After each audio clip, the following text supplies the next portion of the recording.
镇压之力，空间时刻在震颤，连大型探测仪都不能正常工作。难怪说冰域是不亚于阵风星辰的封印至宝。这种情况下，根本无法声波传送啊，倒是可以连接虚拟宇宙。走，先去探探地图。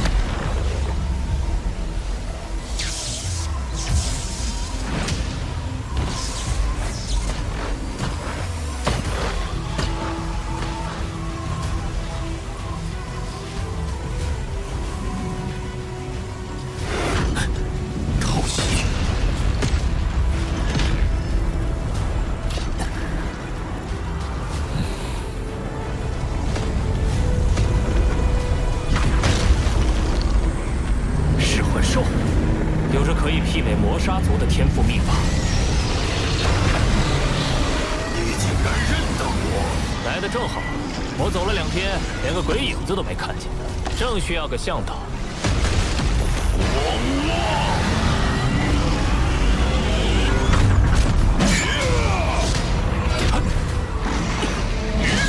我要和你聊聊，何必一来就厮杀呢？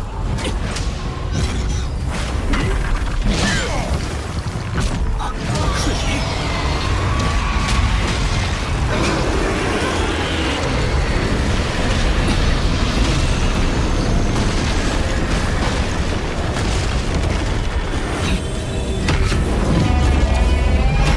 混刀！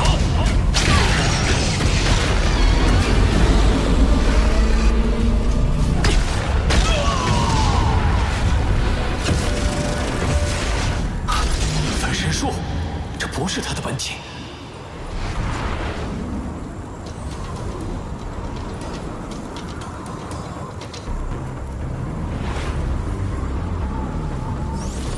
这噬魂兽不断用分身试探你实力，真是纠缠不休。那卡乌族更莫名其妙，一看见我就燃烧神体，疯狂攻击。不过输了一招半式，又突然嚷嚷着解脱自爆了。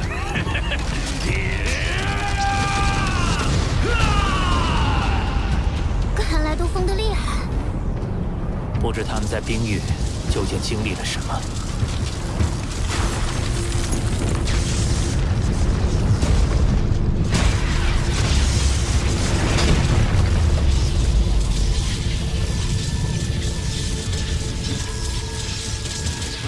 快看，是妖族文字。自上次大屠戮至今，冰域中已关押约12000异族不朽，其中只有1位胜利者可以离开。这是唯一的生机，想出去就战斗吧。又是生死淘沙，原来这才是座山客老师引我来此的真正意图。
感应器没有，不过你要能说出有用的情报，我倒是可以放了你。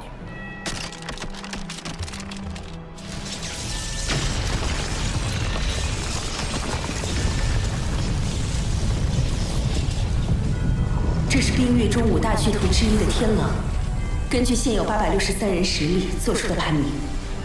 冰域中央是冰海，围绕其外分为东方冰域、西方冰域、北方冰域、南方冰域。最强的5大巨头各盘踞一方，他们的实力个个都已达到蜂王无敌，排名仅次于他们的还有10大蜂王。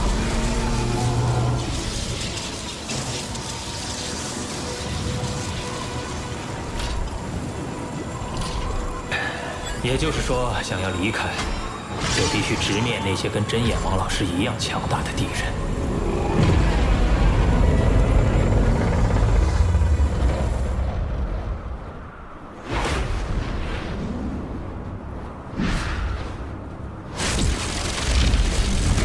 天上新来的是个人类，那他一定拥有连接虚拟宇宙的不记名账号。要是能进入虚拟宇宙，怎么都值得。几乎都搜遍了，怎么就找不到那人类？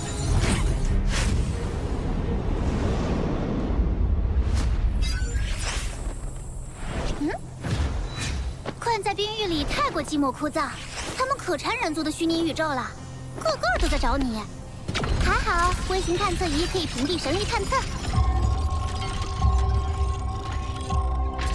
冰域中强者林立，为与之对抗，我根据金角巨兽钻研兽神雕像的体悟。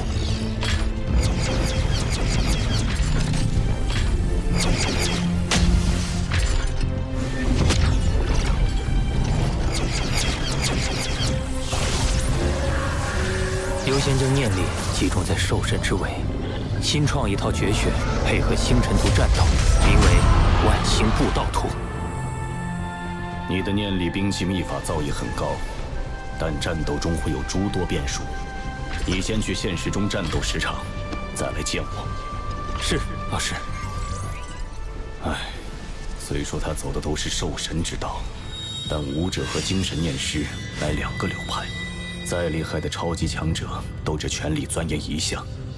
他若一直分心而用，唉，就让他吃点亏吧。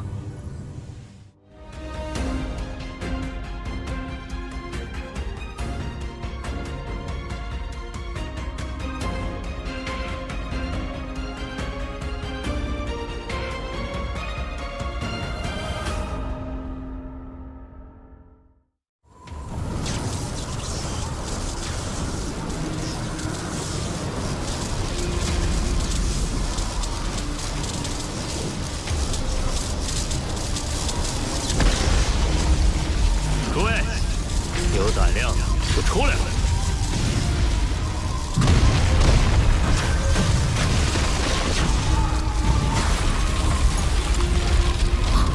怎么回事？好大的能量波动！是那人类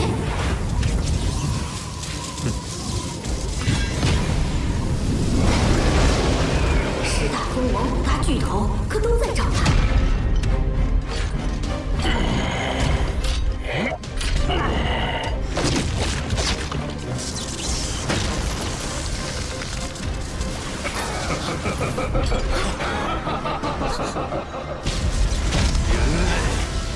你居然还敢现身！是10大蜂王之一的奔雷王，精通时间法则。怎么不敢？看来你注定要死在我手里。对上奔雷王，人类要吃大亏了。奔雷王已经猎杀了冰域内上千不朽，是冰域排名第12的存在。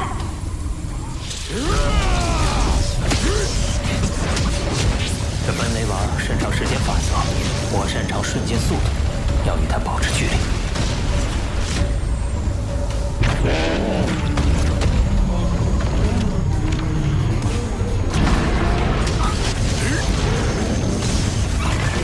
雷神践踏！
母子大人，别碍事，滚！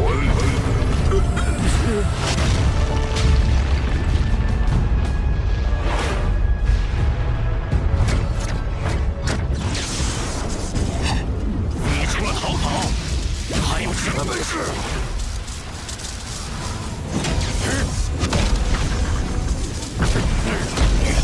万青布道图，第一式。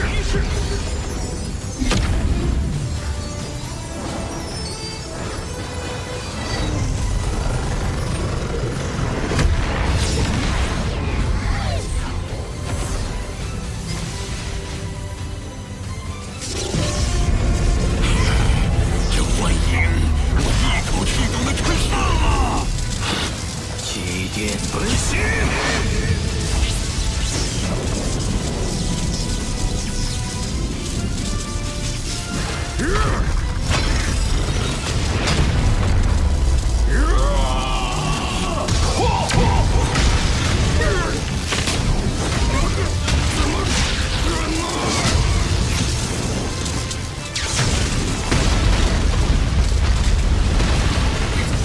效果不错，10大封王也不过如此。混蛋，这仇我记住了。想逃，哪有那么容易？可恶的人类！是你在逼我！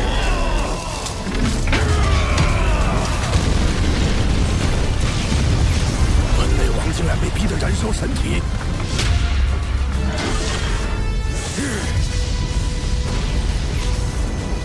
有趣，这下那人类也得燃烧神体了。你自己慢慢烧吧。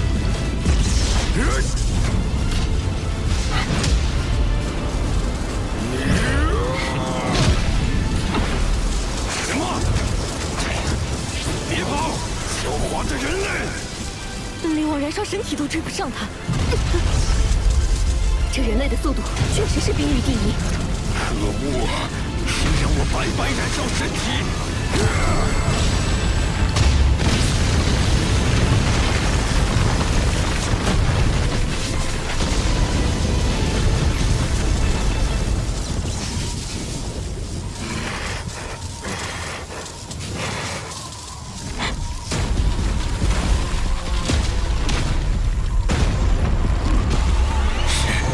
是那一位。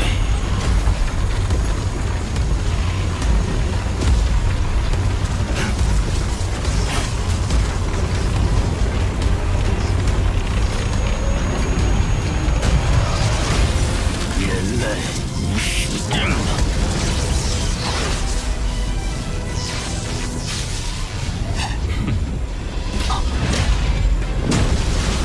人类，交出虚拟宇宙的不记名账号感应器，我可以放你一条生路。周围空间已经被封锁了。危险！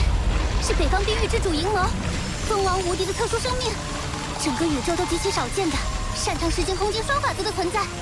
他明明没有眼睛，我却觉得正被无数道目光注视。虽然我不曾与凤凰无敌交战，但我并不觉得自己会死在这儿。你想要的我有，想要就自己来拿。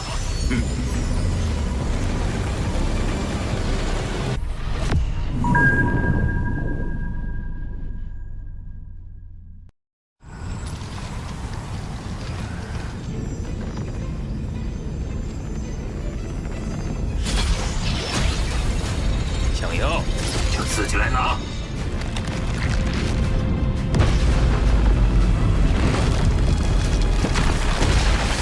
来吧，让我看看传说中的蜂王无敌到底有多强。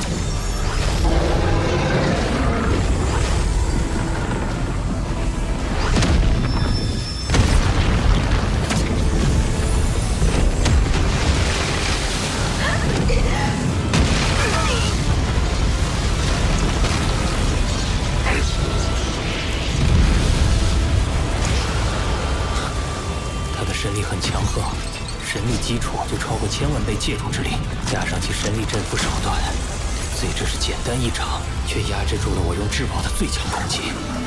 不好！竟能挡住我的一掌，不错，你有骄傲的资格。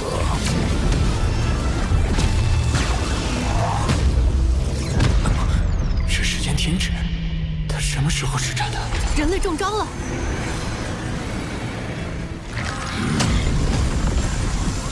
阴谋的死神意志，据说只要被击中，灵魂便会被侵蚀或是陨落，或是成为他的灵魂奴仆，可悲可叹啊！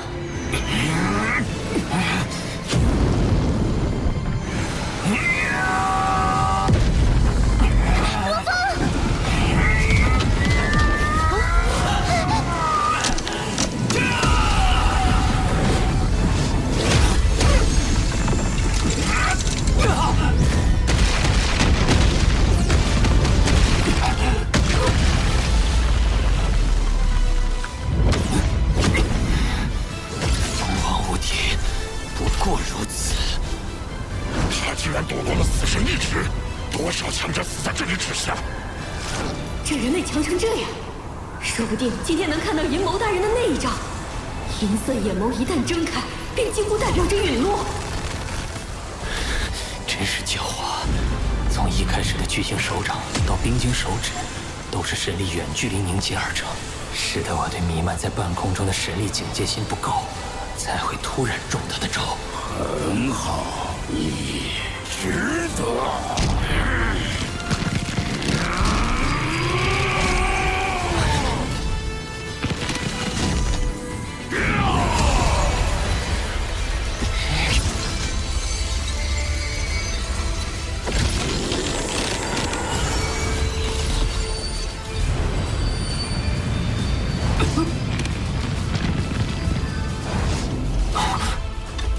幻境。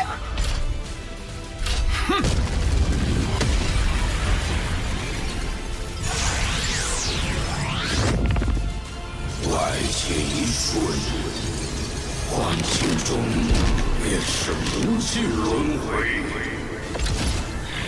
你将在绝望中沉沦。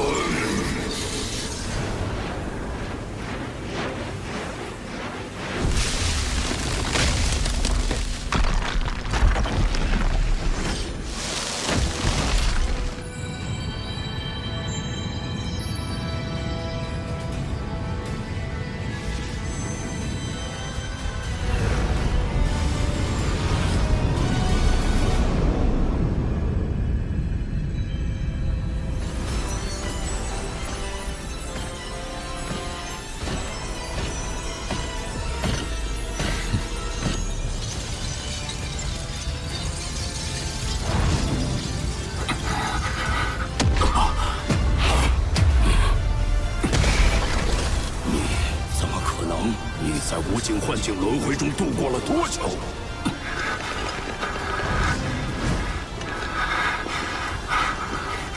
感觉度过了近1万纪元，你熬过了1万纪元，正好用来磨砺意志，有助于我。我倒是有些佩服你了。你让我接了3招，现在该轮到我了。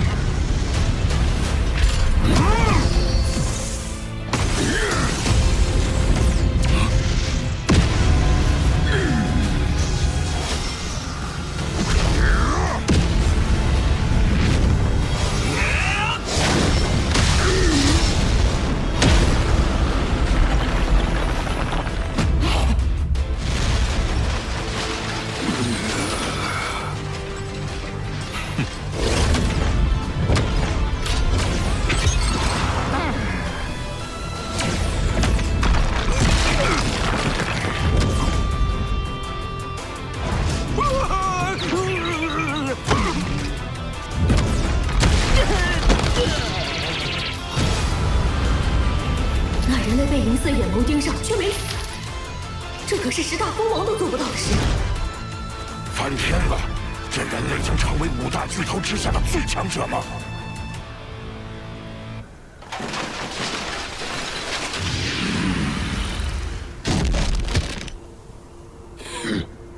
阴谋，我看你顺眼，我们可以做一个交易。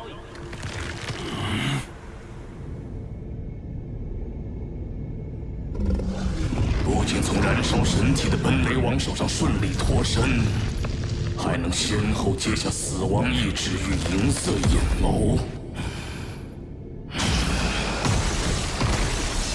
除了与我齐名的几位，那人类恐怕已无敌手。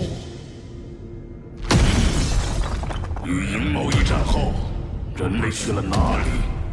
回斯布瓦大人，他又跟随阴谋一同离开了。我一路追踪到阴谋的居所。你快把他控住！我来输出。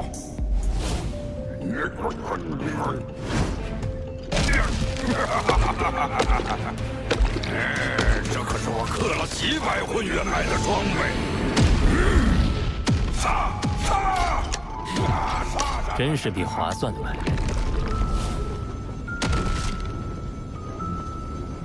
小伙子，操作不错。不愧是我儿子介绍过来的。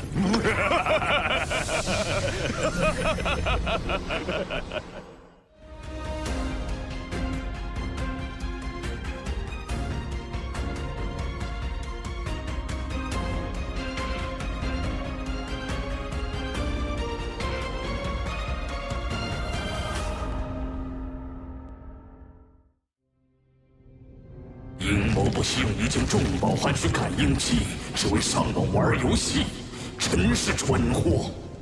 这可是冰域与外界联系的唯一希望。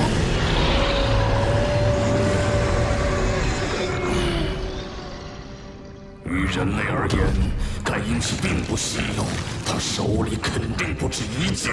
我天狼族贵为妖中皇族，我等又岂能困于冰域，空耗余生？狼崽子们，在全力搜寻那位人类，把人类带回这即收工。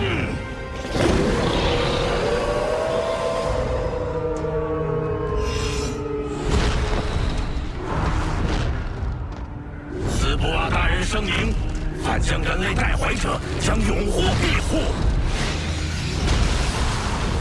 如果能得到庇护，整个冰域，谁又敢动我们？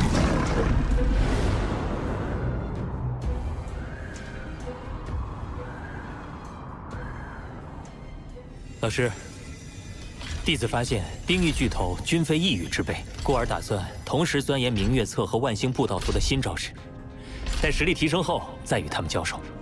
同时，明月册属武者流派，万星布道图属精神念师流派，一心二用会互相掣肘。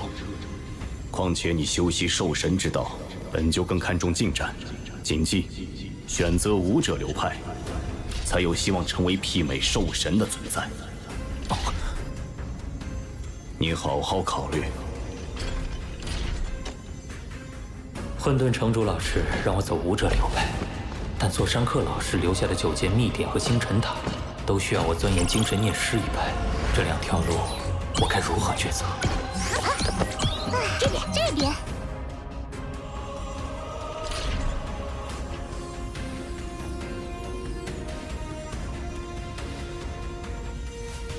老师，决定了。决定了。弟子仍想同时修习武者与精神念师流派。若真的发现无法兼顾，弟子会进行抉择，但不做尝试便轻易舍弃一脉，恐会成为弟子日后心结。还望老师成全。既如此，我也不再多说，但记住，必须坚持本心，全心投入。明白。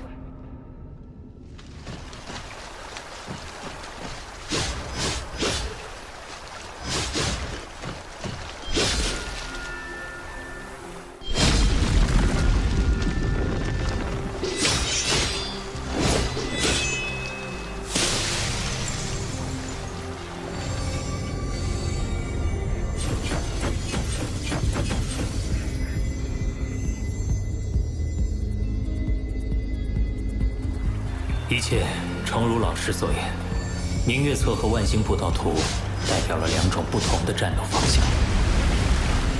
修炼日久，新招式的钻研也变得愈发复杂。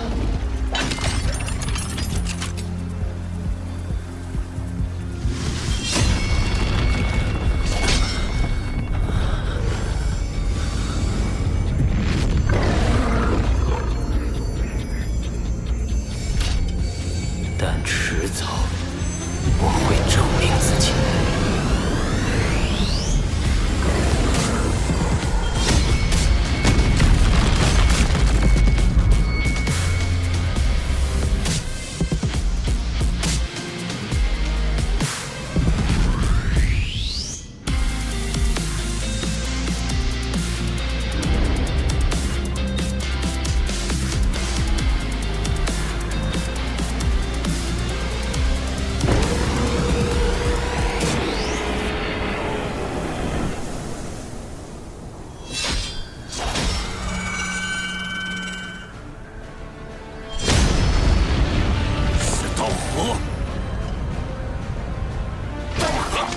难道是2000年前的那人类？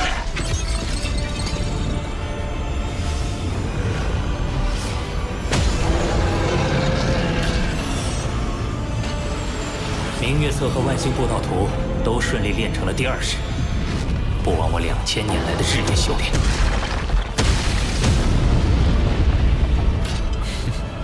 谁？人类，我没有恶意。我是带南方冰域之主天狼来邀请你的。闭关才刚结束，这就有人找上门了。是5大巨头之一，天狼族的斯普瓦。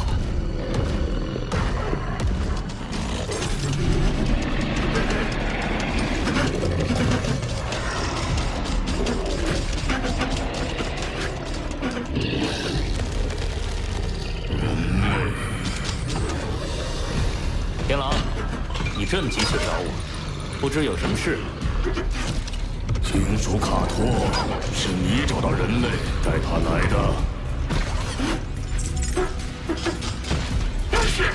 好，从今天起，你生活在宫殿周围，绝无任何强者敢动你。是，谢天狼大人。去吧。有什么事可以说了。人类，你应该能够明白。被关押在冰域的我们，是何等的想要接触外界。你想要感应器，可连同你们妖族在内，和人类有敌对关系的族群，根本无法连接虚拟宇宙。我自有办法。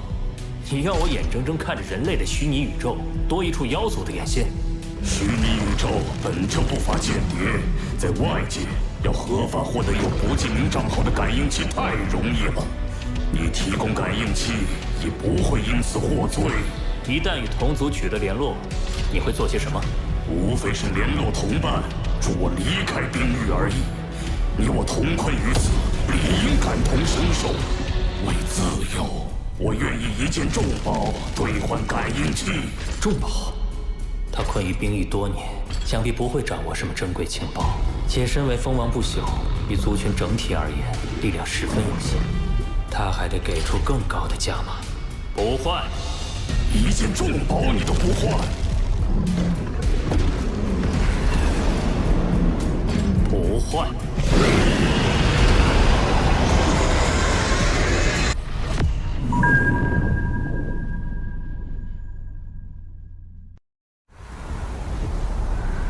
为自由，我愿意一件重宝兑换感应器。不换，一件重宝你都不换？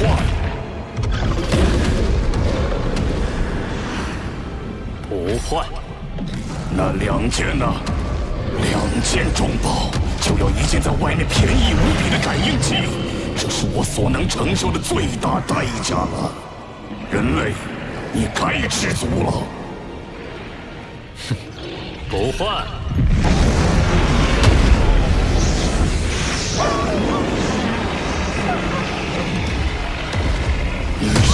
不知道这是重宝，整个冰域一共才多少重宝？不换。你若断绝我出去的希望，我也不介意断你的生路。你说，我该不该杀你？杀了我，你也得不到感应器的权限。更何况，你还杀不了我。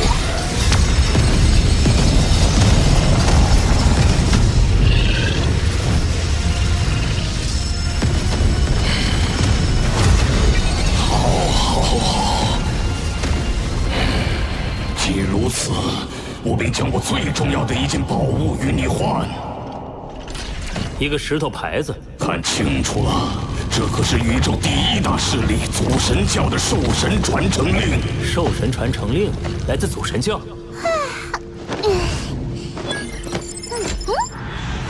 祖神教在宇宙诞生之初便随之诞生，不争霸宇宙，不插足争斗，向整个宇宙亿万族群吸纳强者。不过，他们完全走精英战略，导致整个教派才3000多位强者。祖神教成员数量极少，却能超越6大巅峰族群，成为第一势力。兽神传承又号称是教内的最高传承。这枚传承令就是你通往祖神教最高传承的钥匙啊！想好了？成交。好，你先把感应器给我，验证一下功能。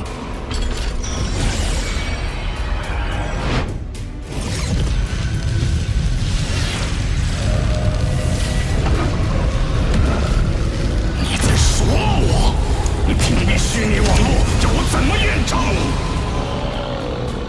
传承令还没到手，要是我现在就让你连接虚拟宇宙，你大可趁机传递信息给你的同族。一旦你的目的达到了，又怎会给我传承令？你先将传承令交予我，我再给你开启权限。不行，我给了你兽神传承令，你逃掉又怎么办？堂堂南方冰域之主，害怕我逃掉？如果你再不做决定，那我就走了。一件兽神传承令，如果你永远无法离开冰域，又有何用？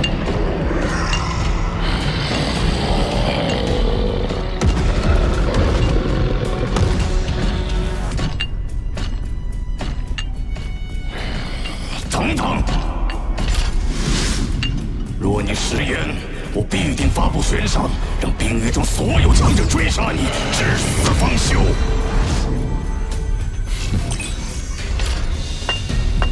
权限已开启，告辞。人类，这兽神传承令就放在你那儿片刻，但它终究是我天狼族的。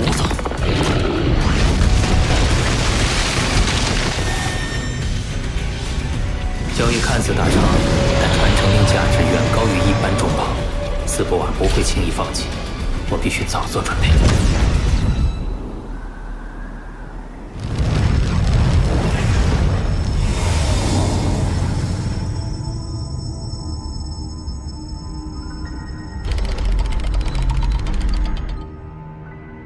首领，我刚刚得到我弟子斯博瓦传来的消息，他被关押在无华秘境的冰域处，在没有资源、没有强者指点的情况，现在已经修炼到封王无敌的层次。我想要去救下我的弟子，可是面对那青斗寇存者和紫斗寇存者，不惜牺牲兽神传承令，只为求一个传讯的机会。是的，首领。既然是我天狼族的一位封王无敌，那我便亲自去一趟吧。首领，您亲自去，这斯博瓦知道定是激动感激，荣耀无比。我也许久没见那紫斗寇了。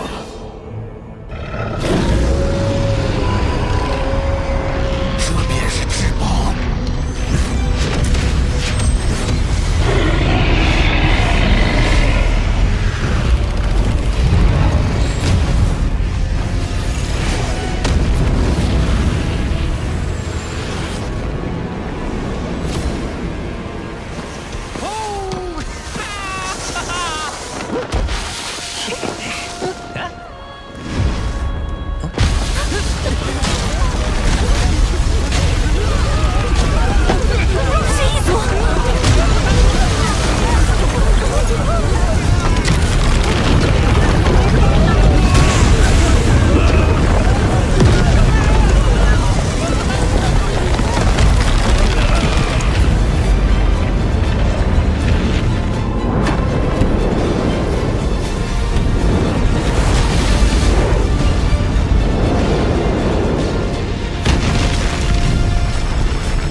见天狼殿者如见吾身，尔等为何不跪地相迎？天狼殿，号称天狼族最伟大至宝，来的人难道是？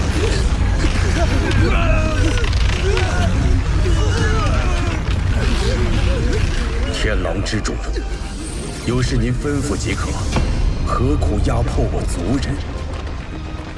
我降临，他等自当匍匐恭敬。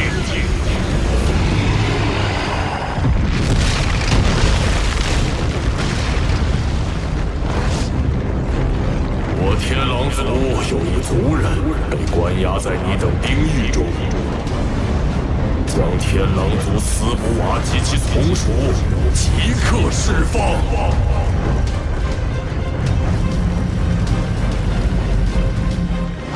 是。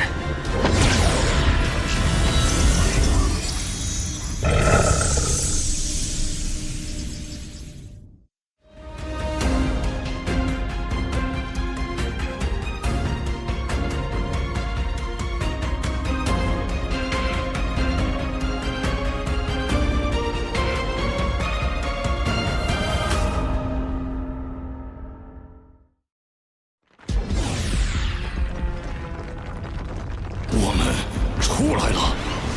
啊，首领，多谢首领相救。将兵狱中关押的一名人类也放出来，我要带他走。人类？没有人类。你敢说没有？你忘记我麾下族人刚刚出来，当然知道里面有一个人类。没有。有趣，有趣。这人类是谁？看下来颇有来历。难道是人类族群某位超级存在和你们有了约定，所以你们宁可违逆我？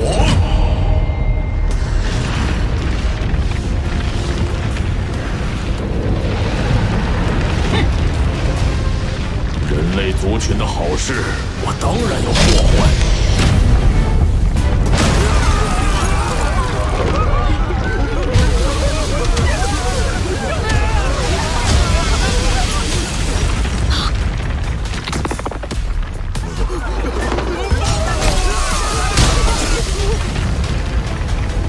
交出那个人类，否则我只能躲了。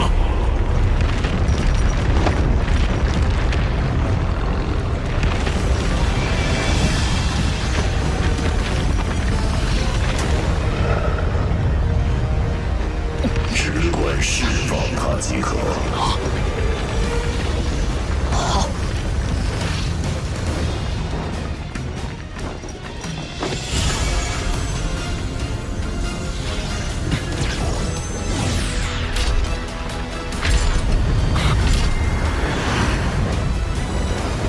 是斯普瓦，他身旁的想必就是助他离开的高手。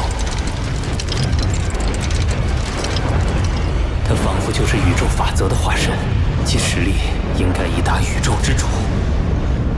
哼，首领一来，不但兽神传承令要物归原主，还得赔上你的命。人类，我认得你。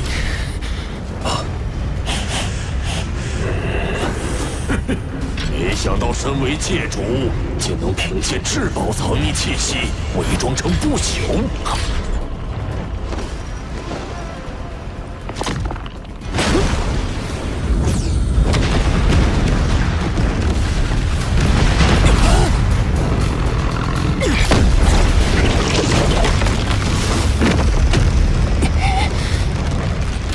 我的本源法在这里，在那位首领面前失效了。你的潜力似乎很不错，只可惜人族天骄的微弱星火必须及时扑灭。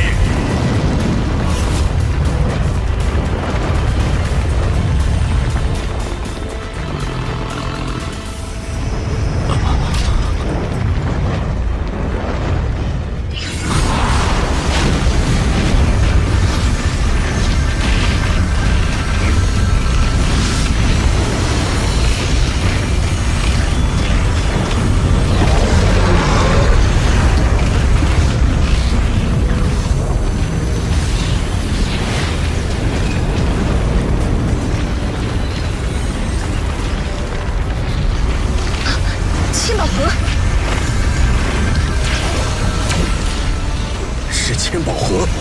混沌城主，既然来了，还不现身？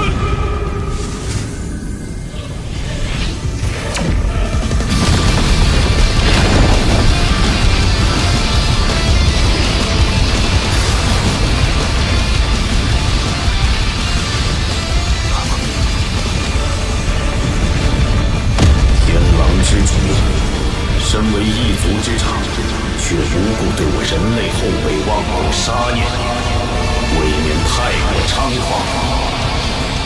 这就是老师的千宝盒分身。混沌城主，那人类榨取我兽神传承令，你竟要袒护于他？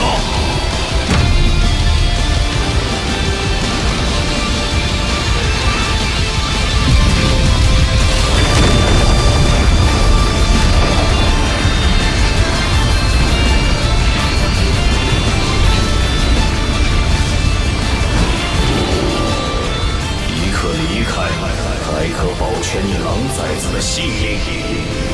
看来这刀鹤王确是你极看重的后辈，今天我就给你个面子。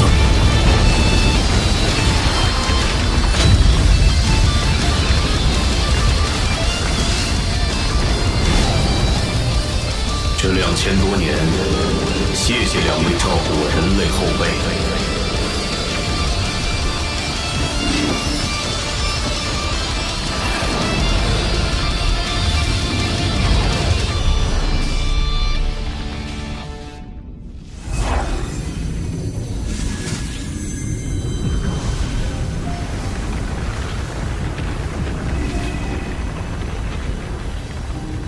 那天狼之主也就嘴上嚣张，在老师面前还不是只能灰溜溜的退走。不过他竟能一眼看穿我的借主身份，被他看破，终究是一大隐患。我们需早做防范。正好，与你得的这枚兽神传承令也有些关系。我有些事同你商量。你老师真眼王修炼的也是兽神之道。修炼兽神之道的强者其实不少，七剑王就是其一。只是兽神牵扯着祖神教，属于宇宙的一大秘密，一般都会保密。像你的事，就从未对外公开。之所以现在提起，是因为真眼王修炼的是土空间的兽神融合之道。那不正与我得到的兽神传承令相吻合？七剑王是得到了族群发放的兽神传承令，以你的天赋，应该也能轻易获得赐予。可真眼王不同，他天赋不如你们，还不足以享受族群最高资源。可若全凭他自己，恐怕机会千载难逢。老师不用多说了，我愿将兽神传承令赠予真眼王老师。哦。这么快就决定了？你想清楚了？只要能帮到老师，我做出点牺牲又何妨？你能知恩重施，很好。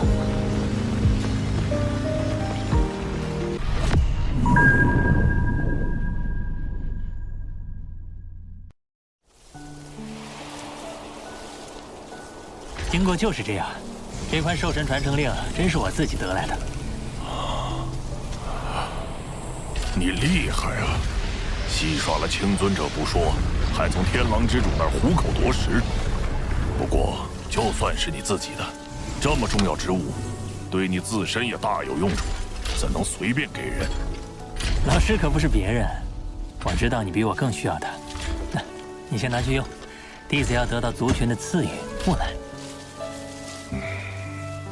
哈哈哈哈哈！好样的，我果然没收错徒弟。只是要连累你再多等些时日了。哎，小事。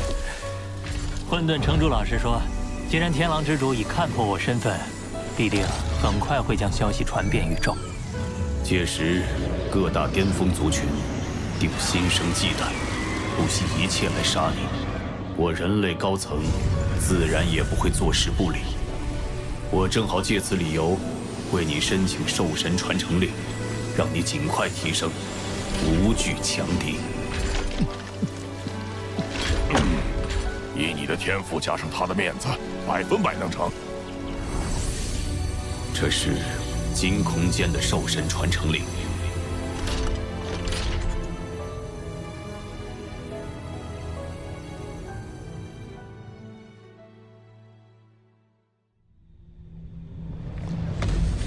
这些传送门可屏蔽追踪，安全开启神国传送。我这个仆从的信物坐标距离传承之地不远，乘坐宇宙飞船半年可到。那不是真眼王吗？他居然离开混沌城了。真是的，真眼王旁边那位是谁？会不会是真眼王的弟子罗峰？我们都没见过这男子，气息威压又那般强大。对了，传言都说刀客王就是罗峰，非常有可能。刀客王也是界主，纵观他过往的那些惊人战绩，人类界主中也只有媲美柯蒂的天才罗峰有相当的实力了。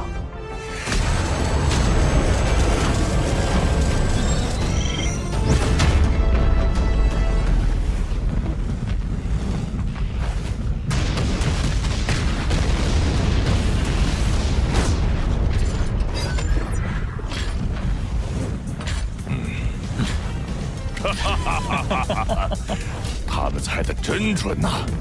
徒儿，你现在这名气可不是一般的大啊！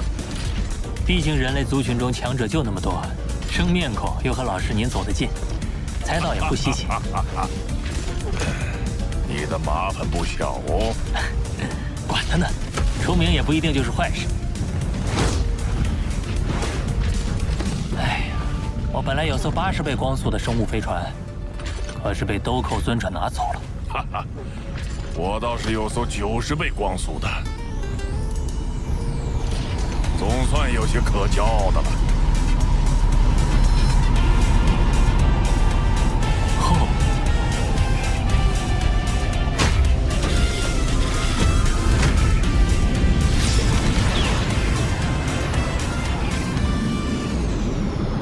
我刚好利用这段时间修炼第3块金属板。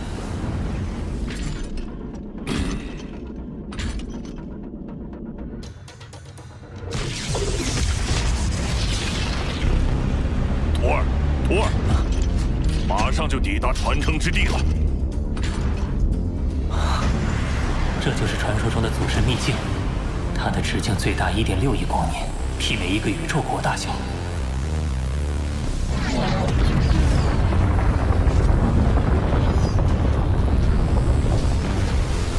传说祖神秘境最常见的就是黑虫旋风，小股黑虫旋风便会令宇宙尊者重伤，大股的足以湮灭宇宙尊者。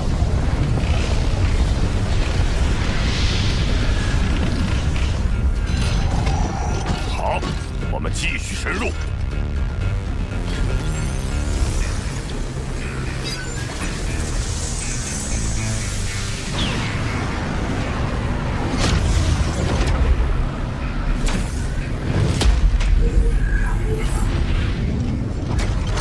之地坐标就在这儿。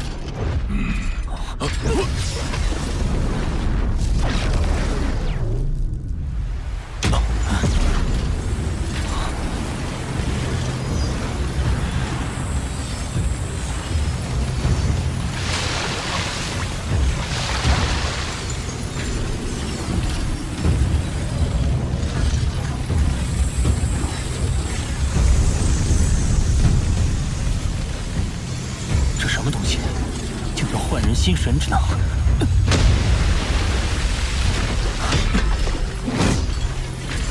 清醒的倒快。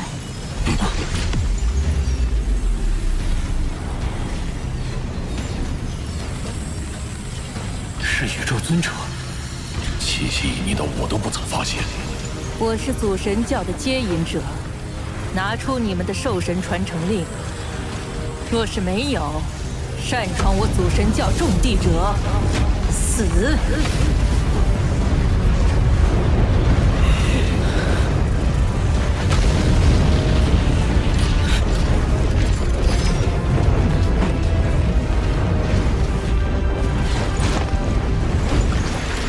跟我来。哪里？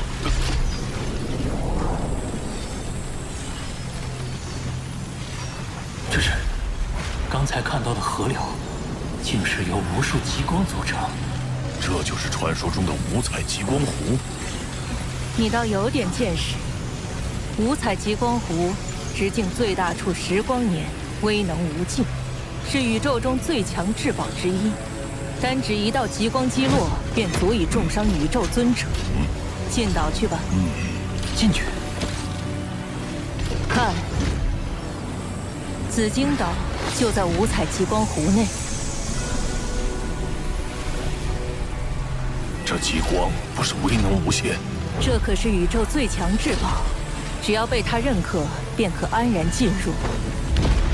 徒儿，我先试试。老师。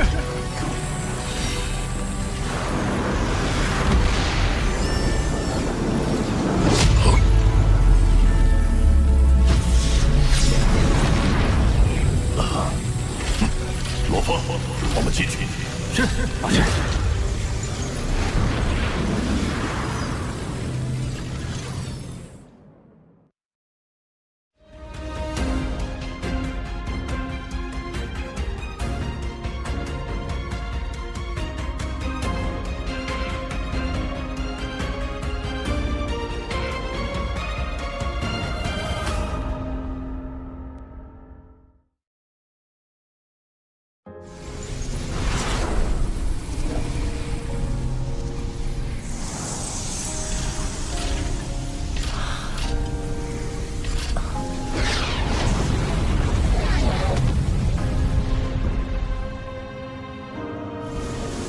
紫荆岛是你们这些传承者的暂居地。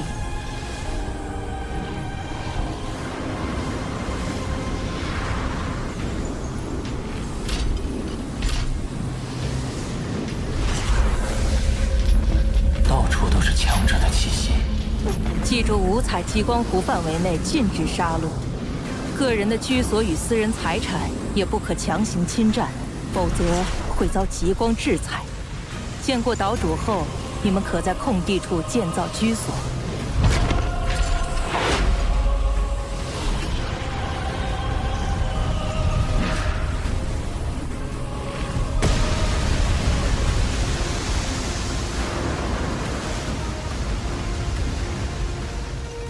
这里便是岛主殿，从那儿能看到祖神教真正的核心。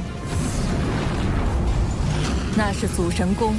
由3位祖神轮流坐镇，周围是8大兽神居所，再往外是护教兽神殿、72神将大陆以及3000神使星辰世界。护教兽神是那些得到了完整兽神传承，又不曾继承兽神尊位的强大存在。紫荆岛主便是护教兽神之一。你们入殿觐见岛主吧。我的任务到此结束了。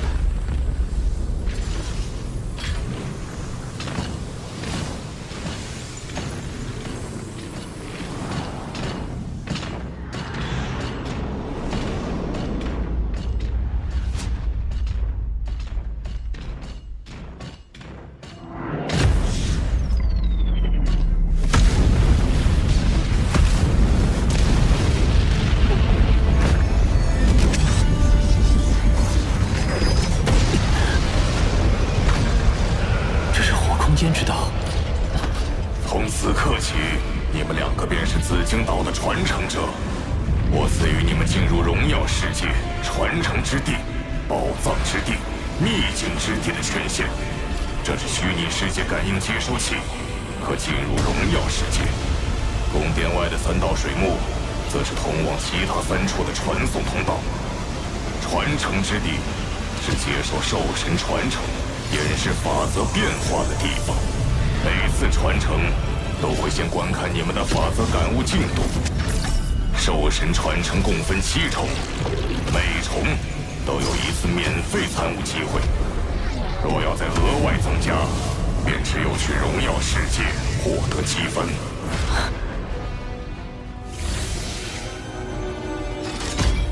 第3重，颇有收获。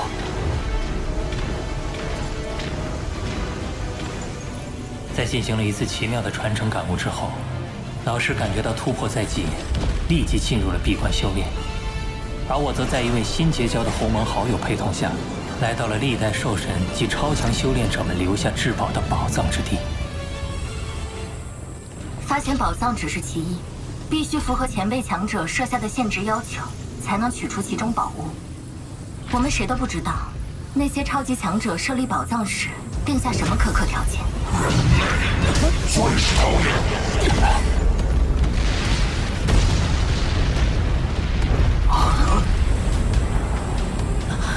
千羽，暗物族，人类的走狗，同样可憎。呀，别上去，那可是宇宙尊者，他们生活在这不知道多少年，早就熟悉规则。他的攻击连周围山峰都没丝毫损坏，连你我身体都没碎裂，真是欺辱一番。尊者又如何？欺辱小辈很了不起吗？有本事杀了我！一个小小蜂王，竟然还敢对我不敬！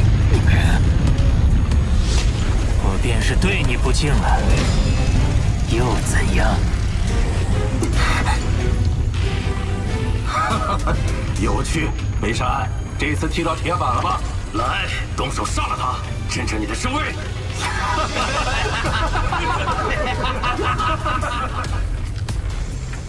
顶天狼之主在祖神教的宝藏之地发现了疑似刀河王的行踪。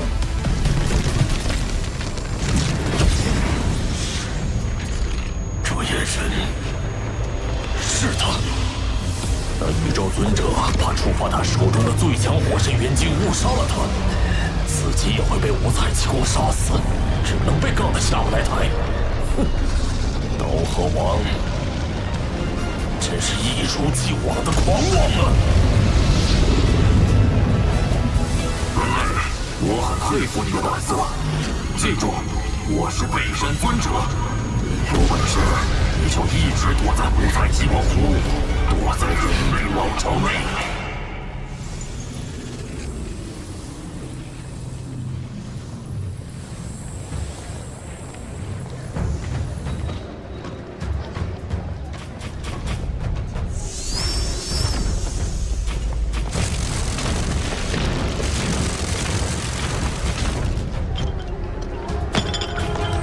鸿蒙的家伙，别挡道！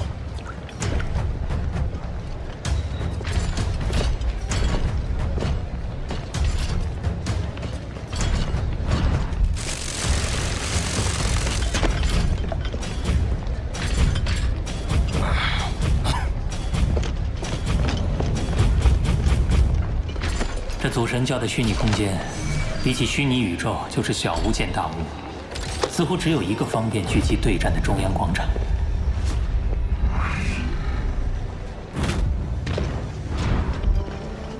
这里众多传承者显然形成了一个个的小团体，互相间泾渭分明，有强烈的对立感。干一个！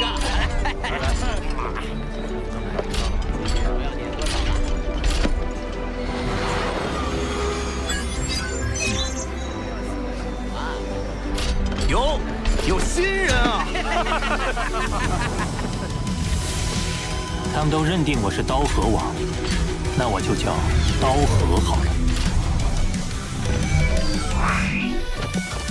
这一族符号，一群文盲，这是地球文字。是他！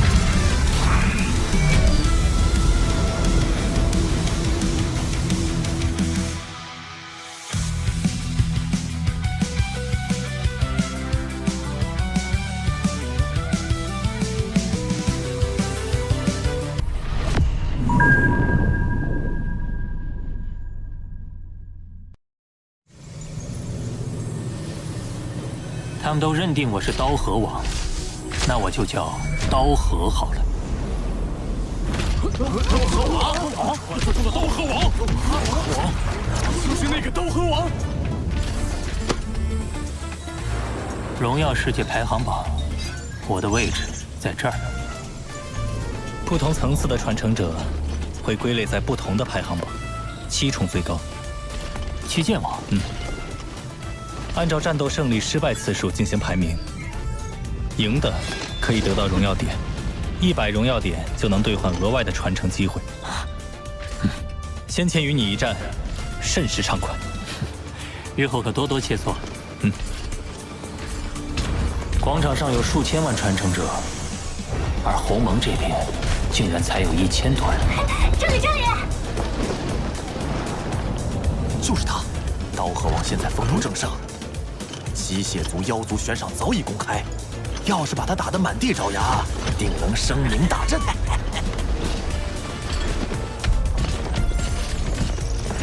祭剑王，那个团体是北疆联盟。虽说都是些弱小普通族群聚集，实力不如我们鸿蒙，但祖神教发放的传承令分散在宇宙各地，他们族群多疆域分散，来的人也就多。那北疆联盟就爱嚼舌根，别理他们。荣耀点珍贵，大家本就谨慎，极少发出邀战信。他们还因为嫉妒，总挑唆其他族群别接受人族的邀战，可烦了。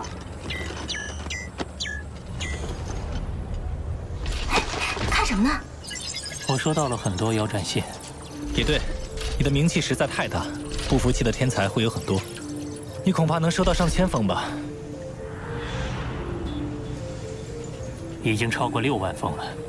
什么？刀河王一个界主，单靠法则感悟秘法，根本不可能击杀蜂王极限。是啊，肯定是有至宝或奇异技艺，但在荣耀世界中对战，所有人都使用同样强度的神体，兵器装备也只能在荣耀世界内选择。他的那些宝贝在这儿可派不上用场。妖战，我要好好蹂躏那传说中的刀河王。你可要慎重，一旦接战就不能反悔了。他们都是来自各族的绝世天才，大部分都自创了巅峰绝学，有几个甚至创出了究极绝学。如果输了，需要等1纪元才能有新的一荣耀点。究极绝学，我自创巅峰绝学就已经令混沌城主老师称赞了。刀河王，我帕厄卡芬四王向你挑战，你敢不敢去？年纪这么大了，靠的不过是诸多技术吧？刀河王有实力就跟我赌3荣耀点。刀河王，刀河王，刀河王，刀河王，刀河王。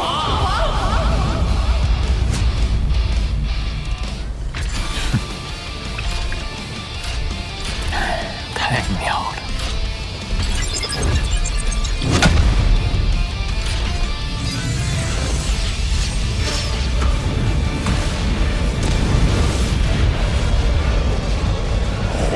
那新来的人类竟然接下了62万多场妖战，这倒是紫金岛未曾有过的趋势。如此强横的神体，太棒了！我还没成为不朽，就能在这儿使用10万倍界主之力的神体战斗。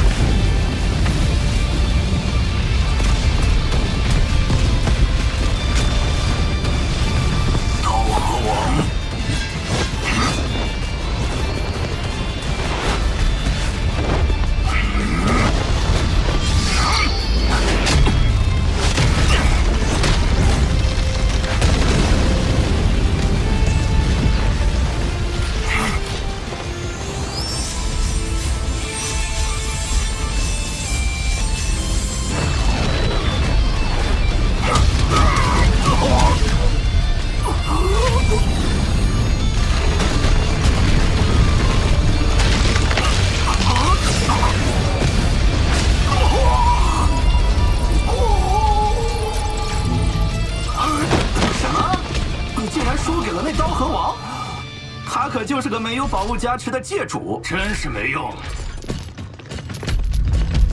带我去会会他。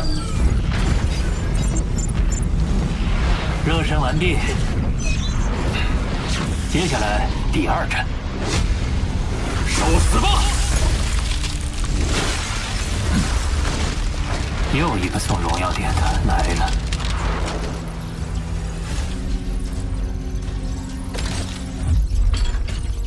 可恶，我也得给他送荣耀点了。不靠任何外在条件，一名界主能站在3重传承者之巅，我算是服了。没想到他能做到这种程度。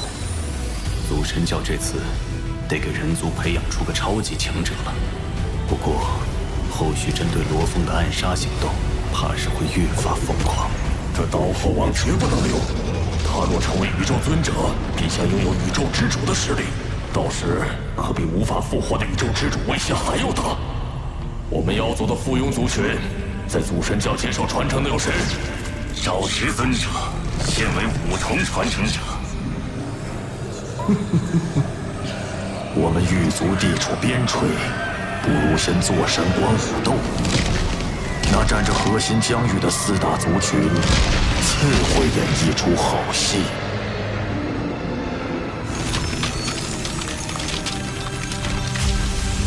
将刀河王列入优先击杀的人族名单，选一个合适的时机。是，我主。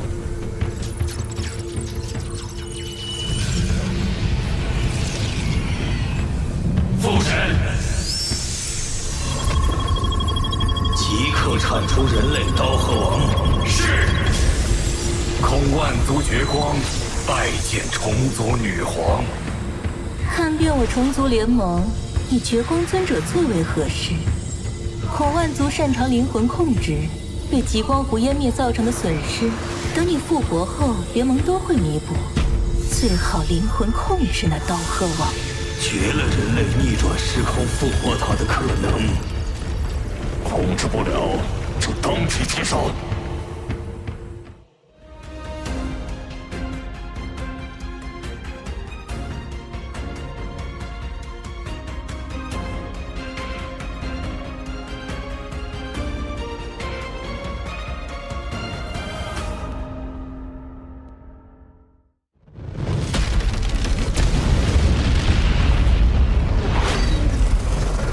结束了。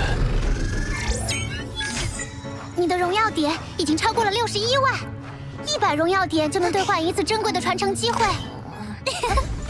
真是收获颇丰啊！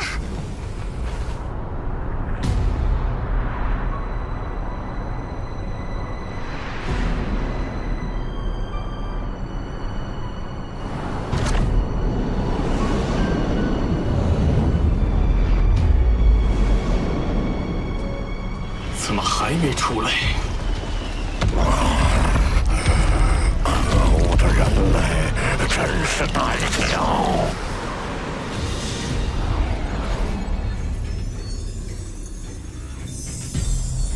我在钻研兽神之道的同时，与那62万场战斗不断验证。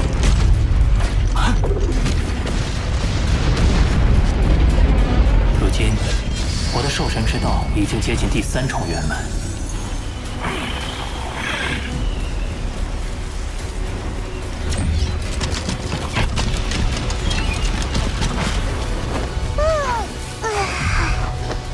空间法则感悟也水涨船高。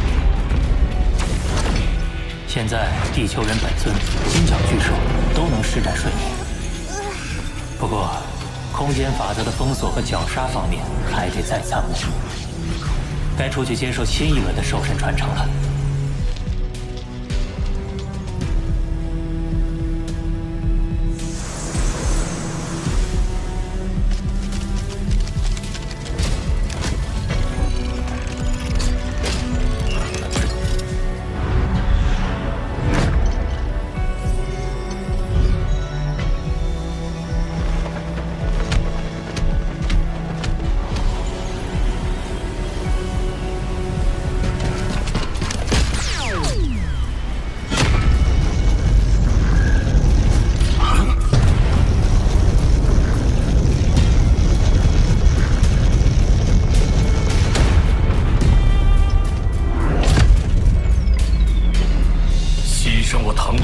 尊者只为你一个界主，你该骄傲了。好快！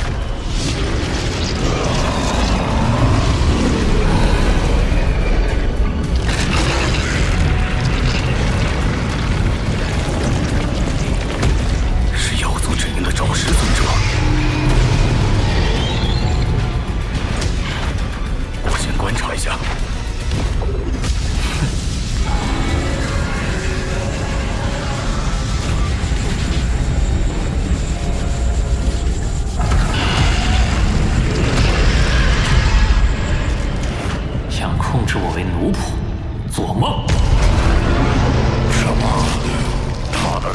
方已经如此强大，那就去死吧！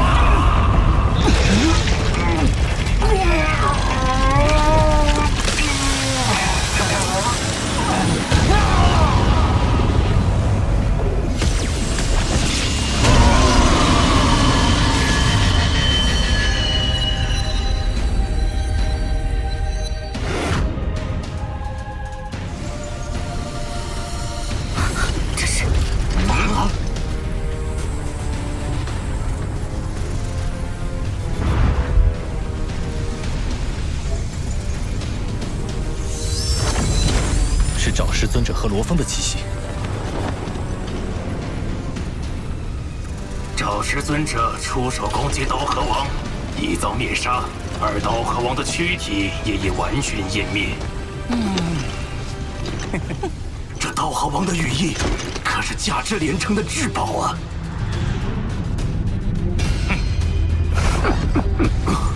祖神教有令，传承者之间严禁抢夺行为。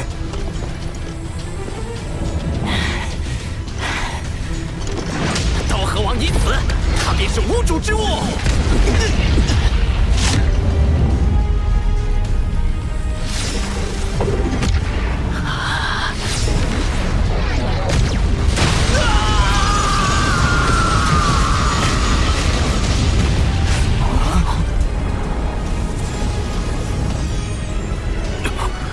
精灵理应失效，怎么会？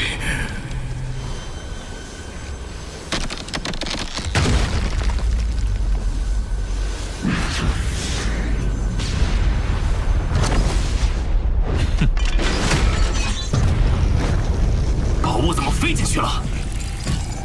不可能！刀河王还活着。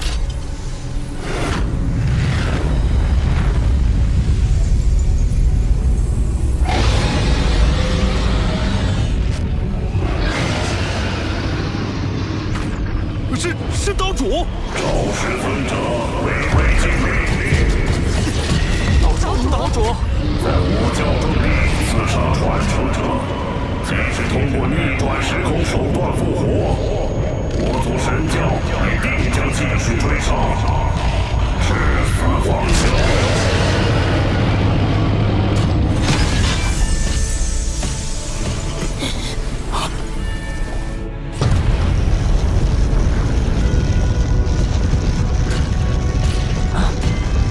岛主。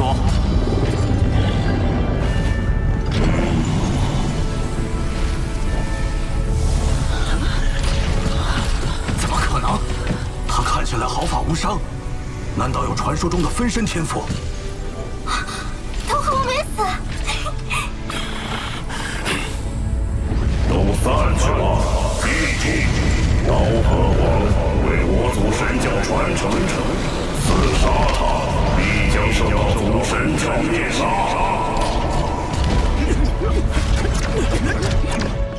从未见过祖神教如此重视一名传承者，要在此刺杀罗峰，只怕难上加难。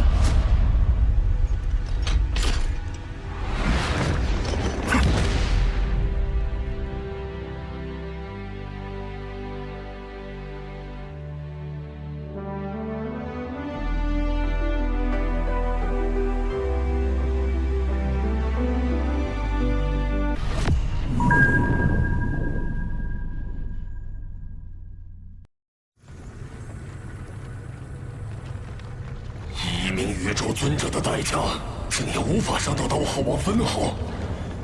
下一步，你可有对策？祖神教发布的追杀令，已令我妖族联盟成员胆寒，不敢妄动。恐怕现在只能等待时机。这枚眼中钉，我誓要拔除。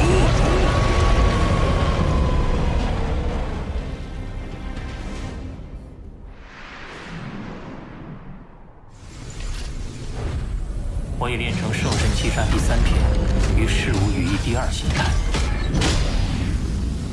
然而，我的名字早已传遍宇宙，分身天赋也在人前暴露，更成了3大巅峰族群刺杀的目标。此等提升还不足以自保。若要更快提升，最佳方法就是利用金角巨兽的天赋秘法，孕育出第3分身。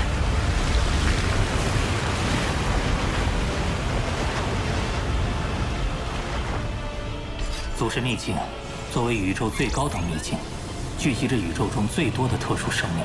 若能在此获取一名强大特殊生命的身体材料，第3分身便指日可待。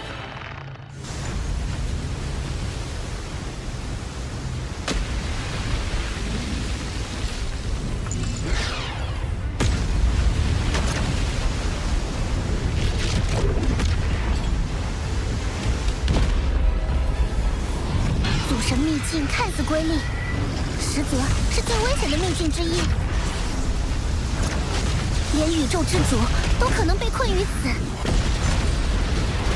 你要是不慎被杀，必得不偿。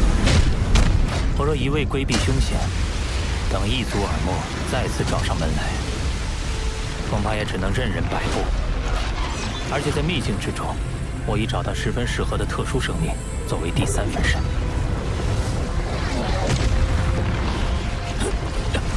好强的吞噬之力！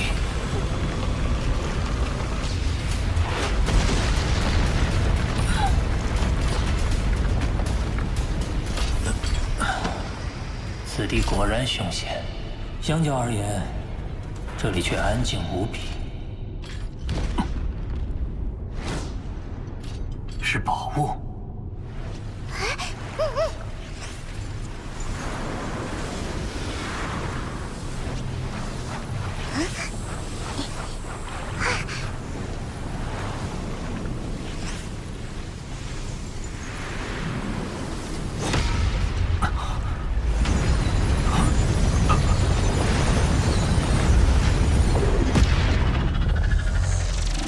这颗晶球竟然与我魔杀分身的晶核产生了共鸣，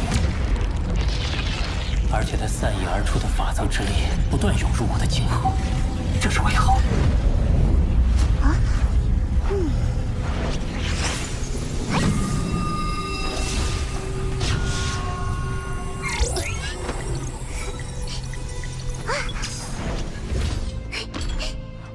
下方看似是一汪水池，但本源法则力量异常充沛，而且不断向上方的晶球汇聚。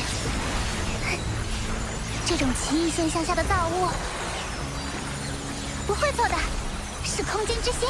空间之心？空间之心蕴含着丰富的空间法则能量，是需要经过漫长岁月，直至成体形态才能积累而成的。而且魔杀分身擅长空间法则，它的能量会涌入你的晶核，说明你们相性极佳。空间之心为我所有，你休想觊觎！靠近了无声无息，这名异族至少是宇宙尊者级别的实力。灵魂竟然不受丝毫影响，那便只好陨落于此。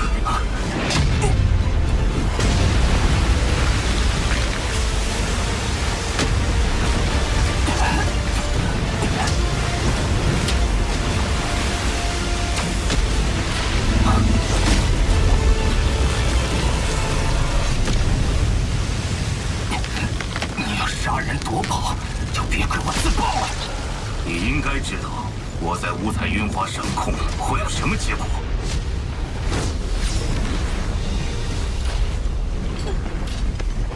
如今，就算你成功自爆，也无法破坏我的神力保护。光脑损坏，无法散播信息。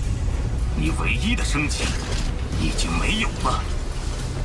你以为我就没有其他通讯手段吗？我的其他分身仍能用光脑发布信息，届时各族的超级强者都会知道空间之心的下落，而你势必留不住他。说，你想要什么？眼下敌我力量悬殊，又有空间之心的能量一直在涌入我的生命晶核，先拖他一拖。我的生死被你一手控制，就算你给我什么宝物，恐怕等你得到空间之心，就会立即杀我。我又怎么信你？有什么交换条件？你提。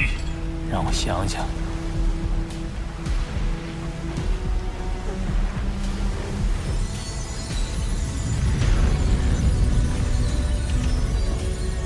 没有夺得那空间之心的野心，但是我也不想陨落。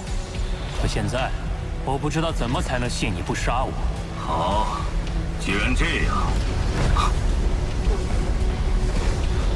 空间裂缝消失了，成体了，终于成体了！3000纪元了，不枉我每天过来扫荡一次。空间之心是我的。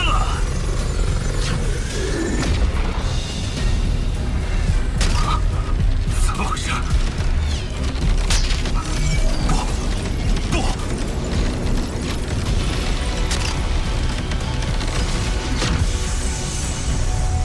他的能量耗尽了，看样子是回光返照，最后的光芒了。难道是先破灭后新生？你看着那空间之心吧，我就不奉陪了。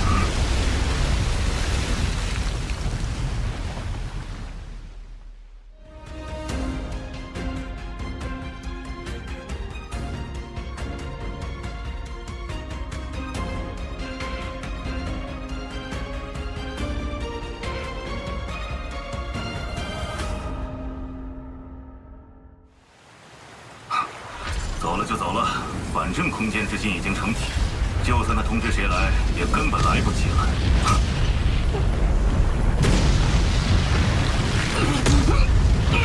不可能，空间之心怎会无故碎裂？难道是那可恶的传承者冲进了五彩渊华，引起了特殊反应？就算他冲进五彩渊华，可那已经是空间裂隙消失，空间之心完全成体之后的事了。怎么会碎？怎么会碎？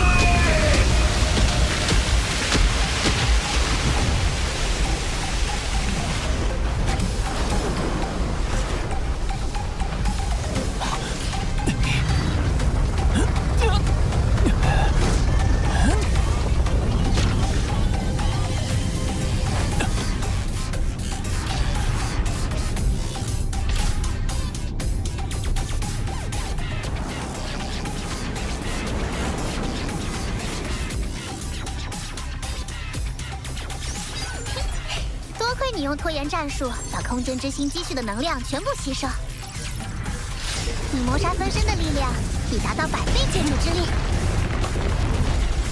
要知道，你的金角分身也只有10倍呢。不只是力量，我也由此领悟到了新的天赋秘法——玉。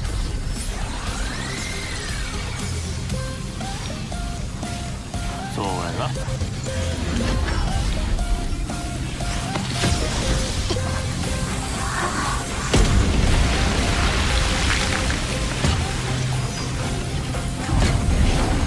在半径1万公里的领域内，我能够瞬间化身为上万公里的空间，随后便可出现在该领域内的任何位置。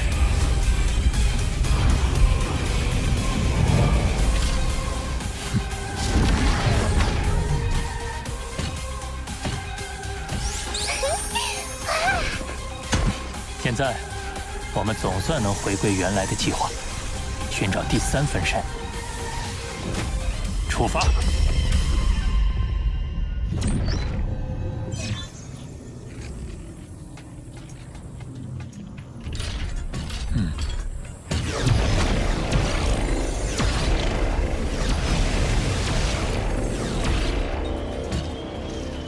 此处名为九幽时空，是我此行的目标，世界树的所在地。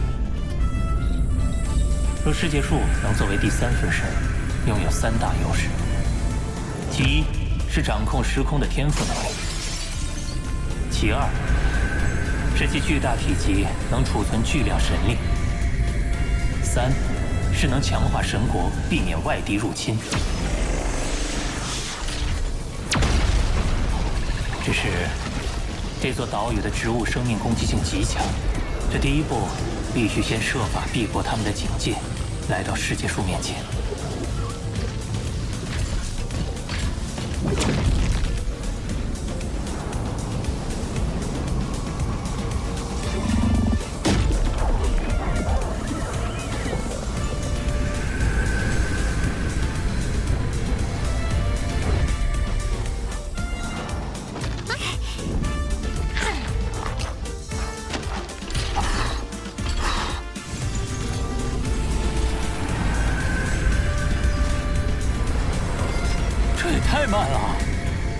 近一点，近一点，近一点，已经这么近了，近一点，近一点，再近一点。竟然没有落叶！没办法，不能捡，只能抢了。摔下来！摔下来！摔下来！摔下来！摔下来！可恶的外族！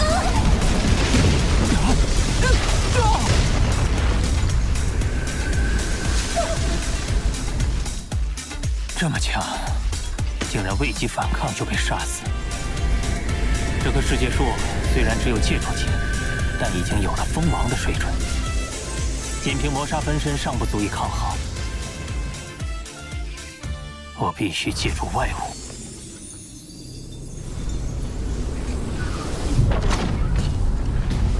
这颗火神元晶能炸死封侯不朽，那棵世界树也就界主级，而且也没法燃烧神体，肯定挡不住。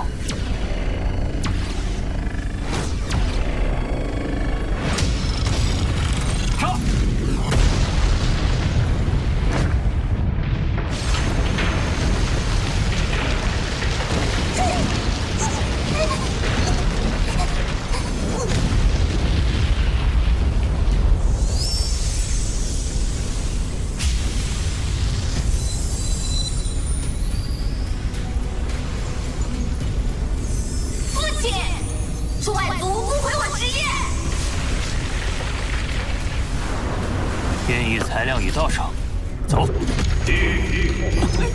周围时空仿佛凝固了一般，完全动不了。难道？父亲，让我亲自杀了他！胆敢伤我子孙者，少不恕！七七好惨哦，跳了那么多叶子。七七，要不是父亲，那一族可就逃跑喽。小七，那一族逃跑手段的确很厉害，瞬移消失都不引起空间特殊波动。若是让这一族逃掉，就很难再找到他。他既然伤你，我便帮你惩罚他，难道不好吗？不好！那你就好好努力。像你大哥他们成为不朽，就不怕那些异族了。一定是最强世界树。听闻他与宇宙尊者的等级达到了宇宙之主的战力，鼓起一阵风，便能将我分身灭杀。那世界树肯定警惕起来。那我怎么办？最强世界树，你那等身份何必跟我过不去？一两片枝叶，连九牛一毛都算不上。你出手，不是掉价吗？但接连2次失利，我已对最强世界树的攻击方式有了一定了解。此次我另做安排，当不会再有术士。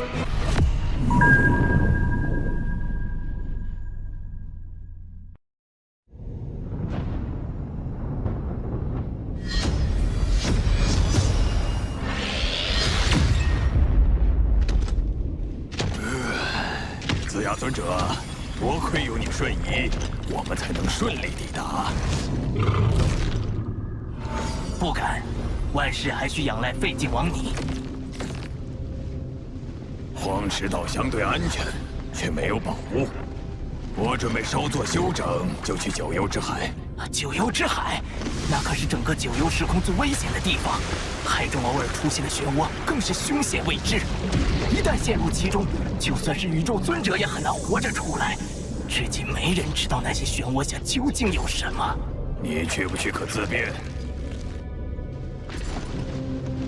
他是上一不朽传承者中排名前10之人，又有那独步宇宙的探查天赋宇宙之境，跟着他自然有益，且忍他一时。既然废镜王去，我自然追随。我先探一探周围11公里。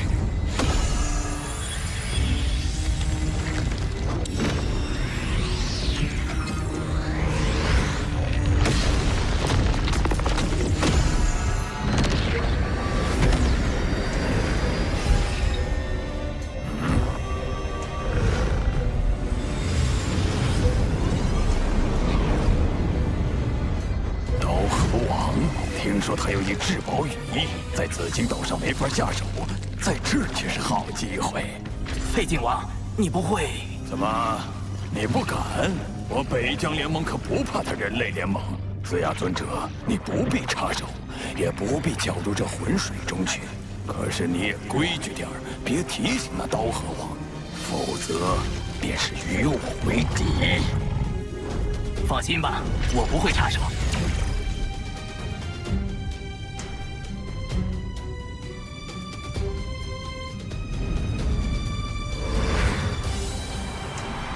还有1个月。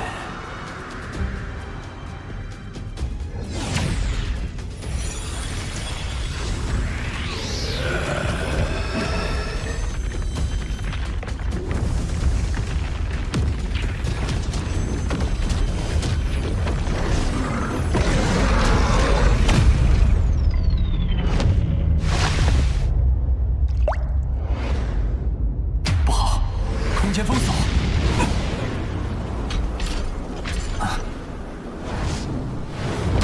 废晋王，他也是宇宙特殊生命，实力足以力拼宇宙尊者。刀河王，在我面前你还想逃？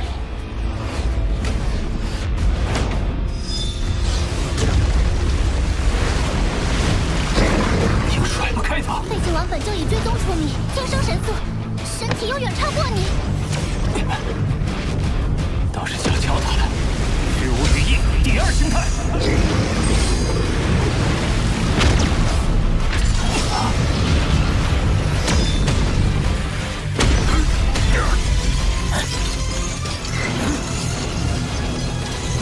至宝未能果真不凡。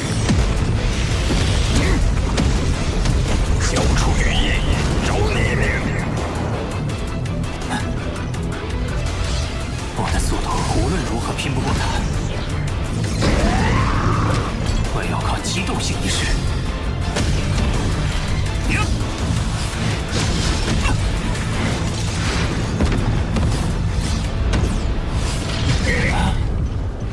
燃烧神体虽然能使速度大增，可也加大了转向的难度。废晋王可不会让猎物从眼皮底下溜走，他给动手了。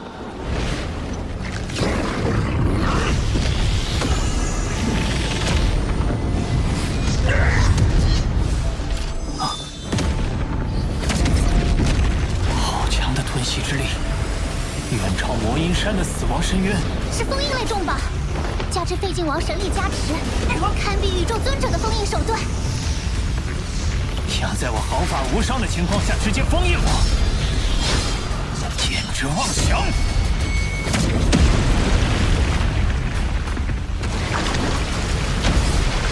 好宝贝，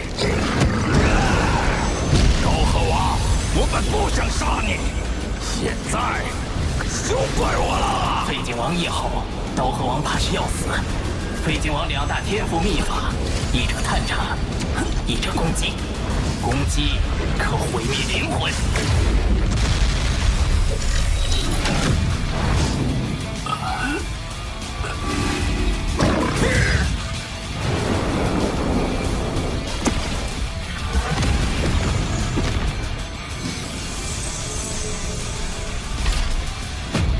好可怕的手段！最后关头，要不是他猪，挡住了。不可能，我这一击未能足以媲美普通宇宙霸主。可纵是他猪，也未必抵御得了第2回。你疯了吗？九幽之海危险重重，每滴海水都重如泰山，还会凸现九幽漩涡。现在哪管得了这么多？怎么可能？不可！等等，难道他还有件保护灵魂的至宝？刀河王，你跑不掉的！不好，他的攻击虽没技巧，但被他燃烧的神力击中，我怕是也完了。事无巨翼已用至极限了。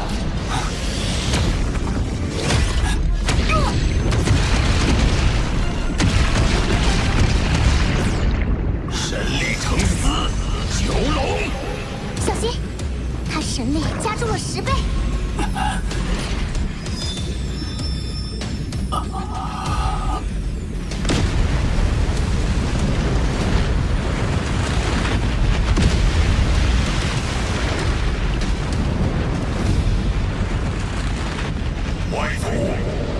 擅闯我族九幽之海，找死！什么？九幽玄物中有生灵？哼！滚开！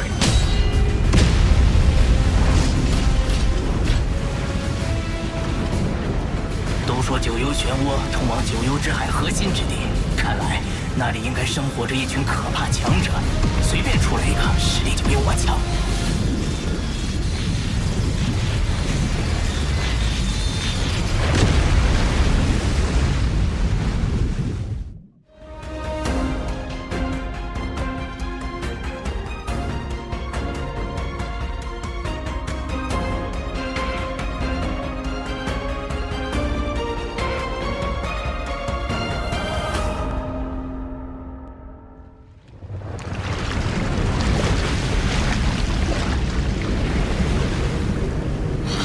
不相上下，一时之间解决不了他。所幸他也奈何不了我。不管他，杀了刀河王，夺下至宝，我不愁脱不了身。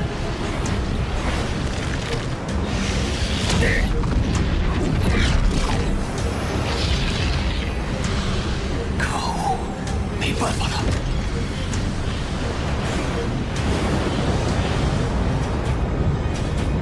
不，至宝，那可是2件至宝。阴魂不散。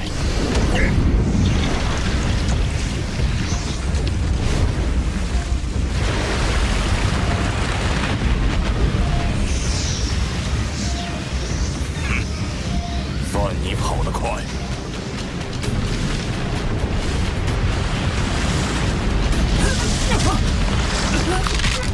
但这撕扯力便能将我湮灭，阵风星辰。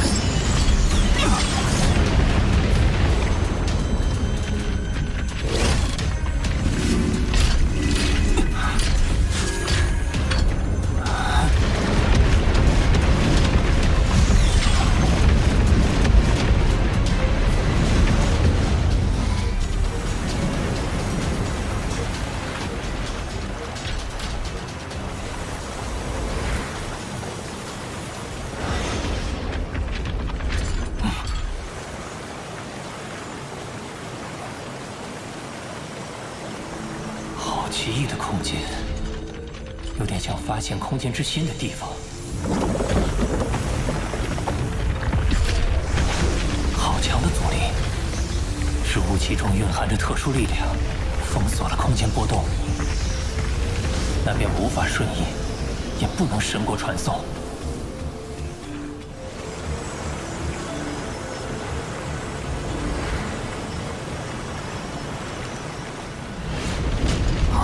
那是什么？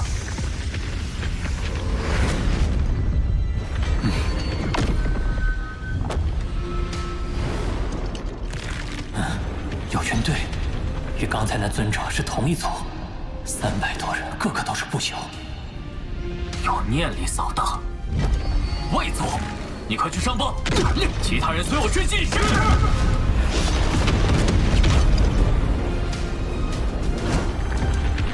我早已演绎气息，怎么仍被他们的神力探查到？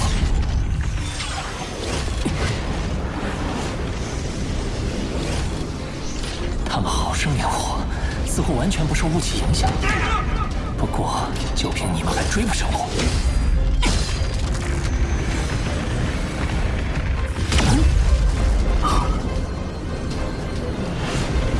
这外族就一个不朽，在我族天地里，怎么能比我们还快？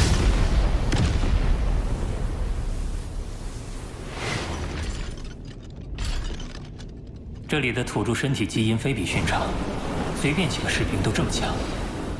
如今我行踪暴露，恐怕很快会引来更多追兵。巴巴塔，这些异族什么底细？所有数据库中都搜索不到记录。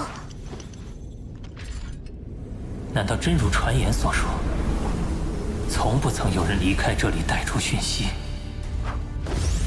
以魔杀分身天赋秘法玉的手段，来去当不成问题。魔杀分身眼看就快到了，不能功亏一篑。再等等，我先去问问混沌城主老师有没有情报可提供。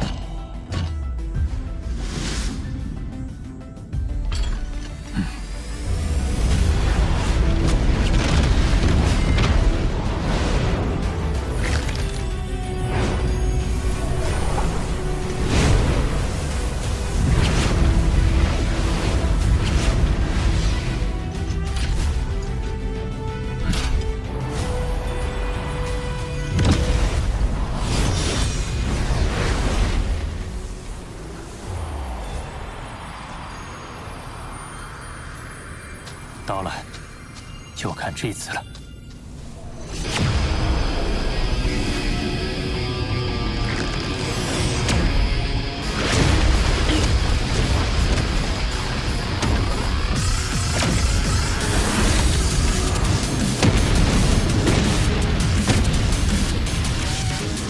行动！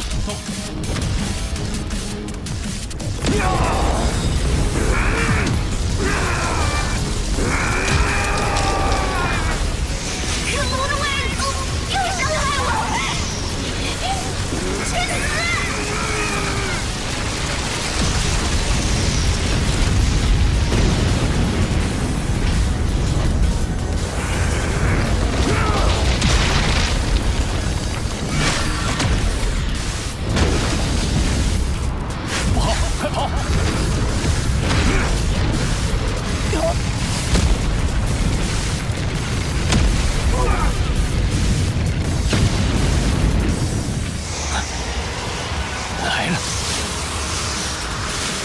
成功！又是我，又来攻击我，怎么又是我？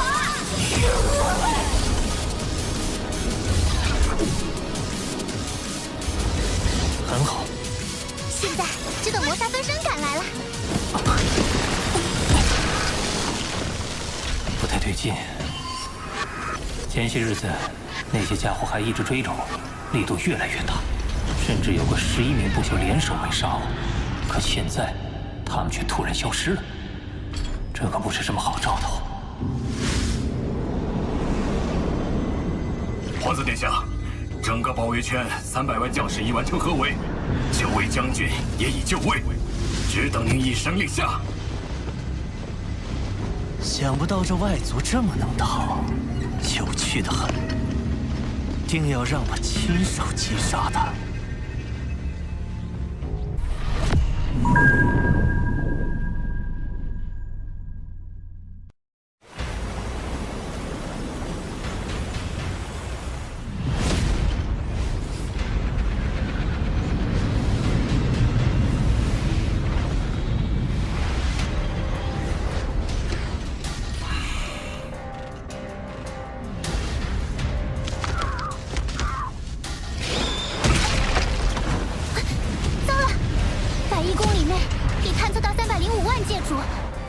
612名不朽，合围的人数还在不断增加。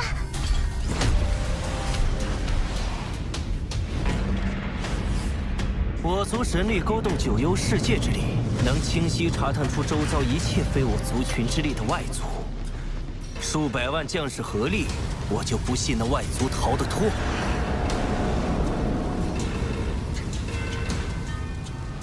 殿下，9层包围圈已部署完毕。 传令，收网，层层筛查。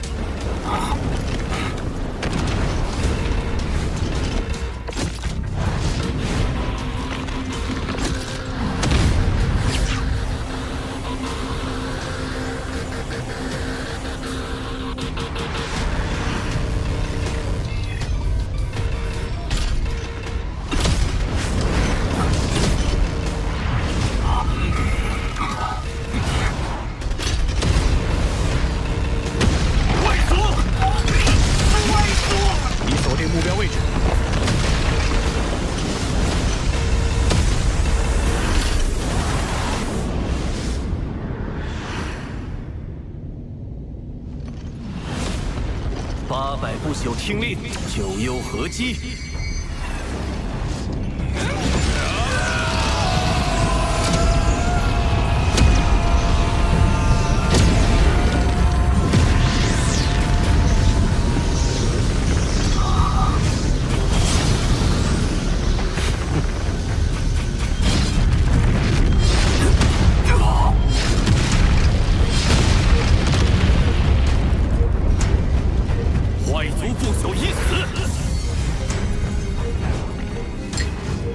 轻易就死了。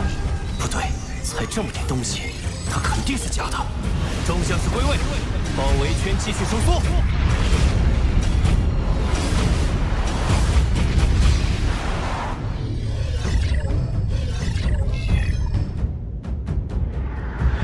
硬碰硬我毫无胜算，只能派不朽奴仆幻化成我的模样，暂时拖延时间。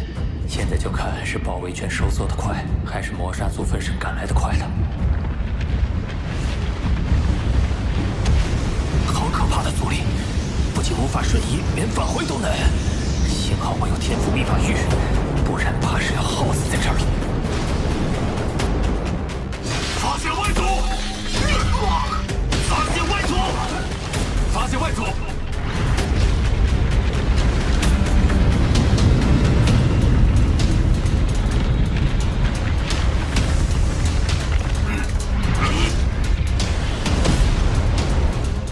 果然，按照原计划扫灭一切外族，绝不放走一个。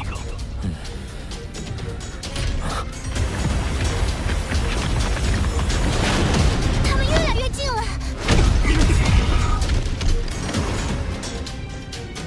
已经杀了39个，包围圈直径已缩小至10万公里，他快藏不住了。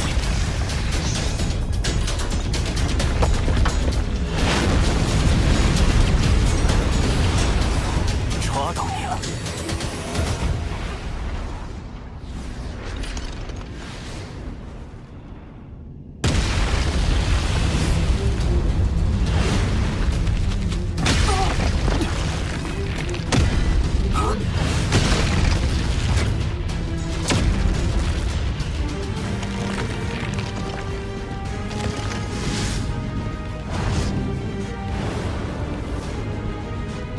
皇子殿下，都找遍了，这里连一丝外族的气息都没有。怎么会？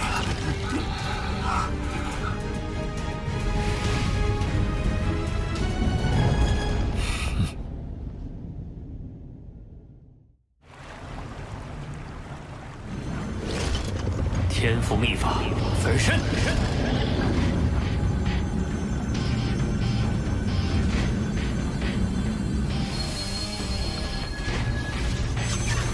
世界树的生命层次接近我体内世界孕育的极限，是成功，还是？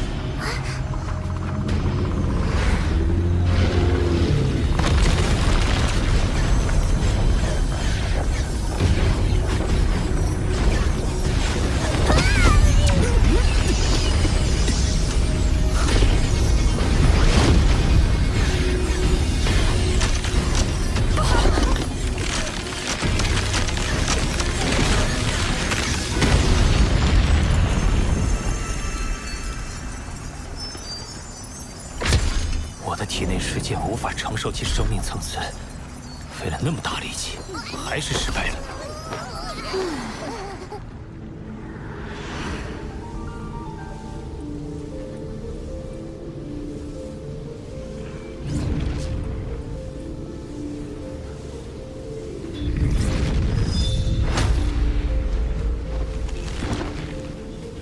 身体大小决定着神力多寡。若第3分身拥有足量神力攻击，可大大提高我的保命能力。还有什么借助其特殊生命，像世界树那样拥有庞大身体，适合作为我的第3分身？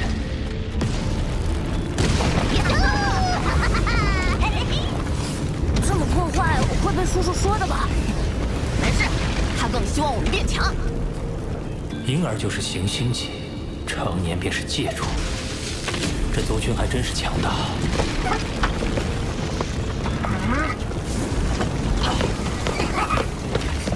你们这些黄海孕育的，只有成为不朽，才有资格通过九幽漩涡去这一方世界之外，瞻仰祖海的壮阔。九幽漩涡，他口中的祖海是指九幽之海吗？哼，而我，嘿嘿，可是吸纳祖海中的精华诞生。你们就该封我为首领。吸纳祖海精华，九幽一族是能量类生命，诞生的方式果然特殊。黄海108座都位于九幽世界的中心，备受礼遇，受无数子嗣朝拜，且禁止任何人触碰，未必比祖海差。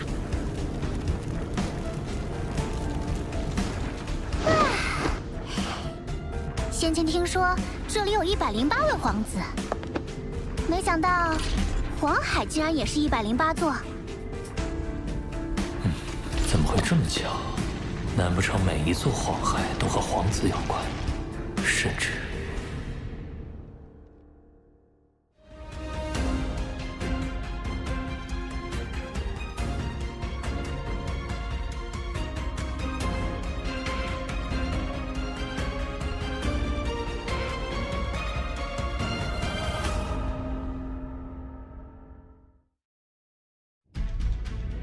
九幽皇子就是黄海，而九幽时空的主宰九幽之主就是九幽之海。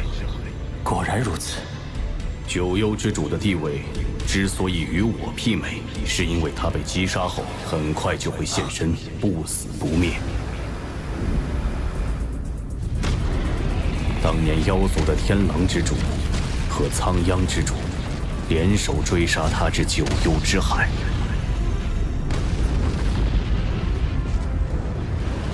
九幽之主逃入海中消失，随即整个海洋的无尽神力燃烧。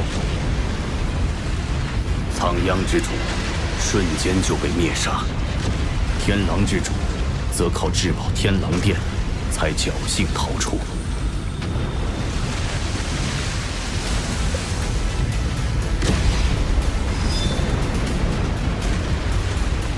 经此一役，众人才知那九幽之主就是九幽之海。他一旦死了，九幽之海中就会诞生出新的一位，而九幽之海便是他源源不绝的能量源泉。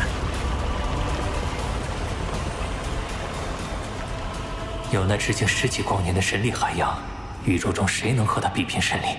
你问这做什么？弟子在九幽世界中探查得知，九幽之主有108名皇子，共108座黄海，便猜测其中关联。我想孕育的第3分身目标就是那九幽皇子。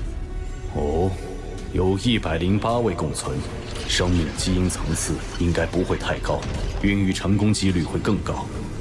九幽之主性情暴躁，你取其海水时若遭为难，实在无计可施，就向他亮明是我的弟子。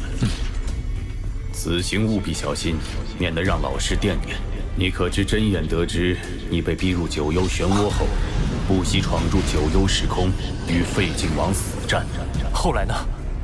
真眼厚积薄发，已于近日突破至宇宙尊者。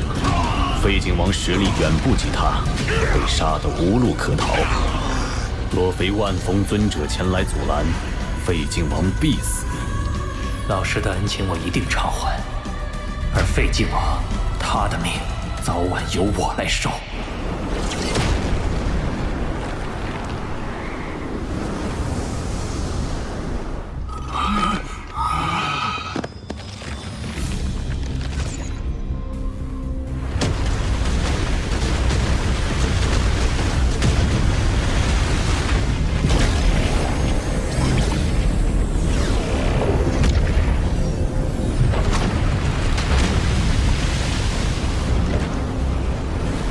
跪拜的那些，应是尚未孕育生命的借助级皇子的黄海，适合孕育分身。你呆站在这干什么？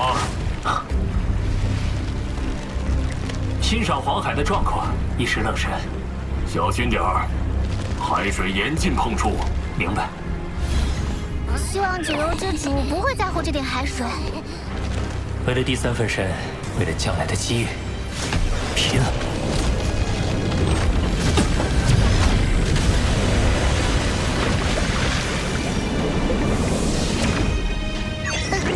好浓的血腥气！人类，我看你是一心求死。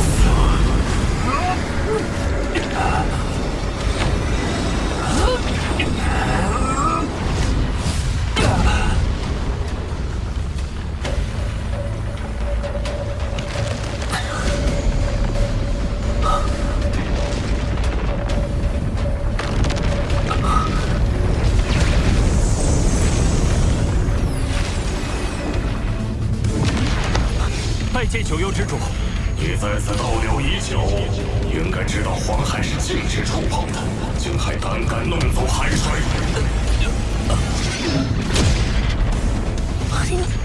好强的杀意！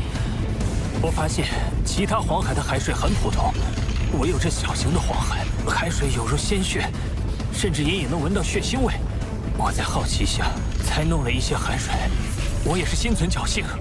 心存侥幸，明知道是禁忌还敢触犯，那就得有承担后果的准备。看来只能亮明身份了。九幽之主，以为我要杀你？我本想杀了你，但你刀河王是我祖神教外围组织内定的吸纳成员。你若愿意成为我九幽一脉的护教使者，我便饶你一命；不接受，你知道后果。为的是这个。听说修炼兽神之道至5重传承者，就必须加入祖神教外围组织。你加入本就是迟早的事。加入还是不加入？拜见护教神主。你倒是聪慧，这是祖神令，你可借此与祖神教联系，切勿丢失。明白。去吧。刀河王可是自己送上门来的，那几个老家伙要是知道他入了我这一脉，不知会怎样。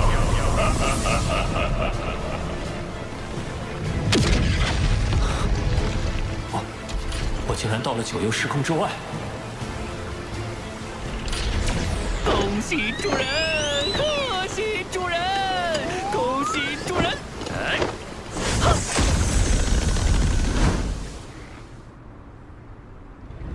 海水到手，可以再孕育第3分身了。天赋秘法，分身。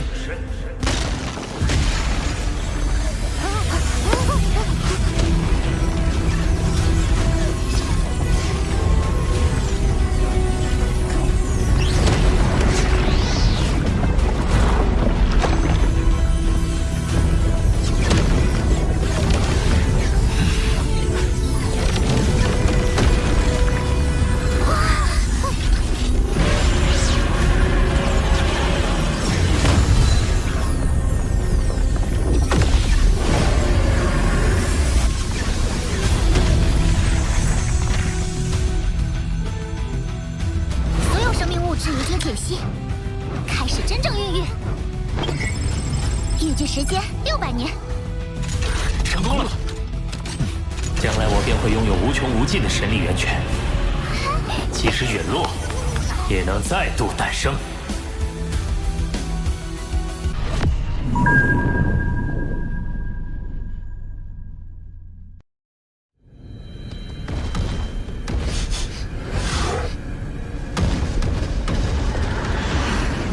你在宝藏之地都过了1000万次了。死心吧！哎，要是有一宝藏能为我出世，刀河王来了。他当年从九幽时空归来后，数百年都没现身，一出现竟然就来至宝藏之地，一去就去最高峰，这人类野心大着呢。废金王，你说他能得到宝藏吗？第3分身再过100多年就能成了。这些年来，我对空间法则的参悟也大有提升。在突破不久前，得先去试试能否触发为借主级传承者准备的宝藏。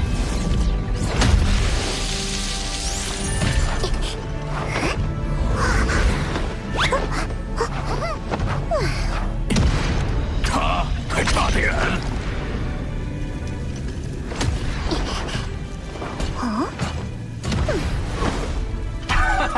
第2座也没反应。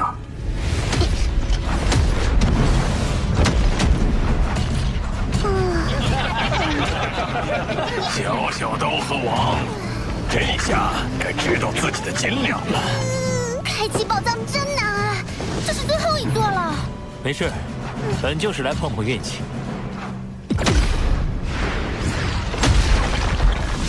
宝藏！怎么可能？宝藏！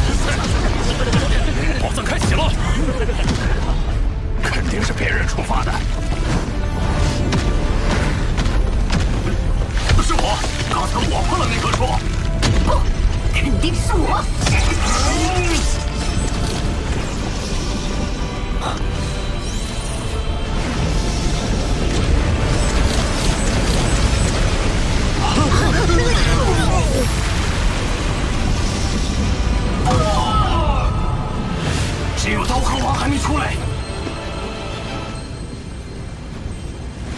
看来这宝藏属于我。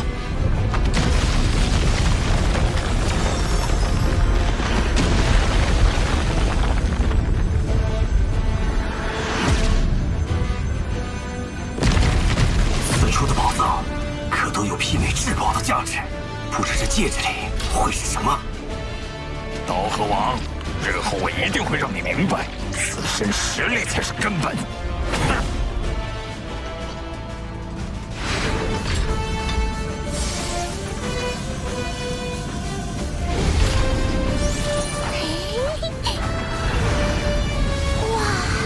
是飞行宫殿类的重宝。飞行宫殿，类似于天狼之主的飞行载具。没错，这艘古船本名为银球幻影船，简称银河，属于顶级重宝。在你能驱动星辰塔前，它是优秀的过渡性载具。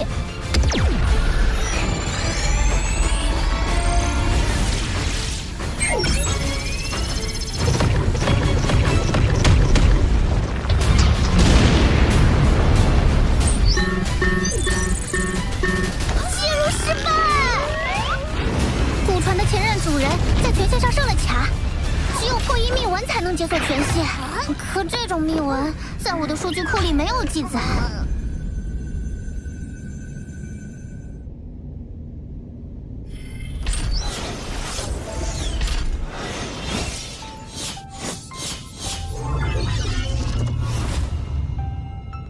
原来是他。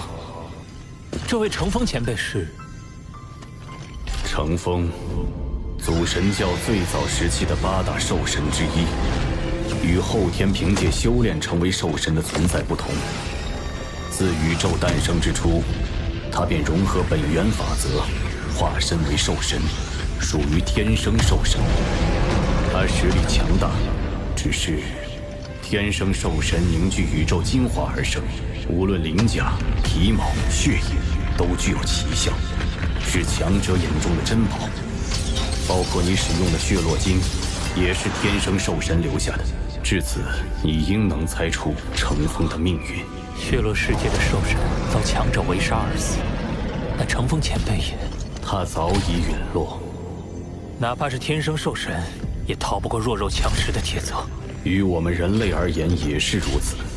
罗峰，你是我族将来的支柱，要想保护族群，就必须保证自身实力。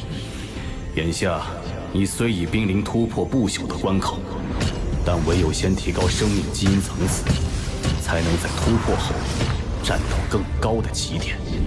这是兽神之血，每滴血都由100颗血络晶凝聚而成。100颗？相比血络晶，兽神之血的力量更易吸纳。寻常人类强者的生命基因层次，100倍就是极限。罗峰，我希望你能远超这个极限。是。这是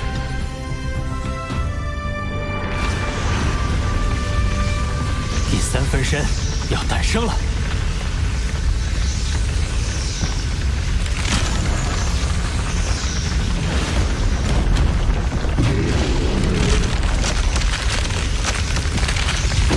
这么大的体积，难道一孕育出来就是一片海洋？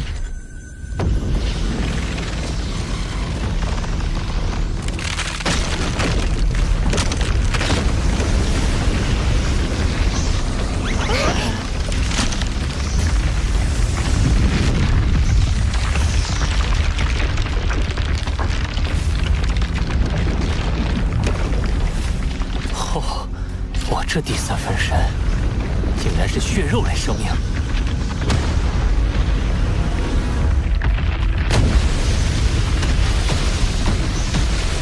好庞大的体型，体内能积蓄的神力一定也很可观。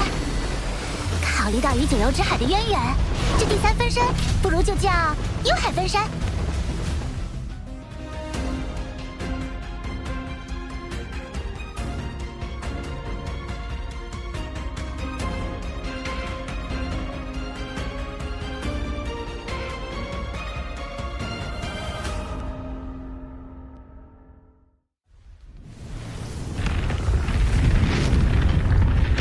从此刻起，本尊和3大分身已定。我罗峰到底能在这宇宙强者之林中，成为一棵孱弱树苗，还是最粗壮的参天大树，就看以后我自己的努力了。这具身体内似乎蕴含着庞大的记忆信息，看来我幽海分身有2大天赋秘法：化海与创造。化海，就像黄海和祖海那样。化海，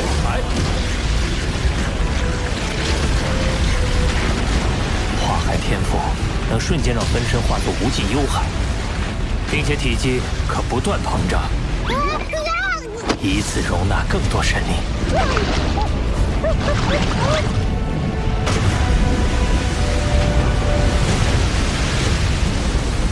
哇，直径10万公里的血海！不过没法像之前那样自主移动了，而且没有分身，也就失去了作战能力。一旦化海，能在一定程度上控制周围时空，这应该算是一种逆天的攻击手段。只是这血海的大小怎么不对？那界主级皇子的血海就有8000万公里。先不管这些，再试试另一个天赋：创造。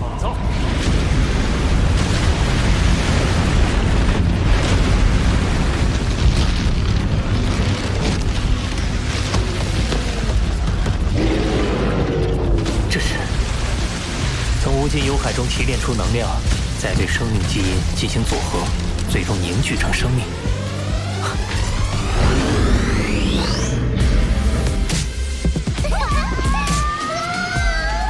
对了，我为何不利用这个天赋，创造出一个幽海分身的子分身？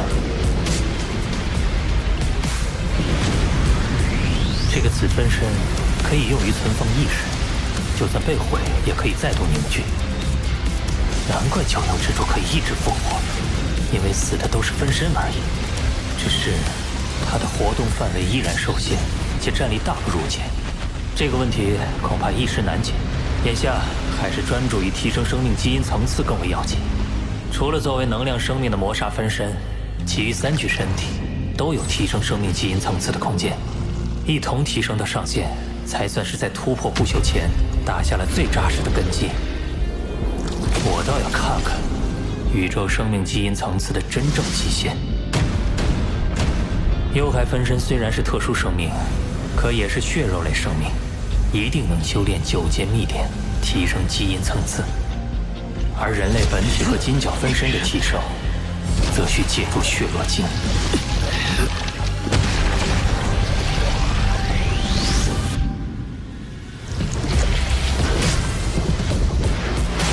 金角巨兽融合血络晶的数量已超300克，人类本尊却仅能融合82克。看来唯有靠兽神之血，方能更进一步。这股席卷而来的疼痛，远甚于融合血络晶之时。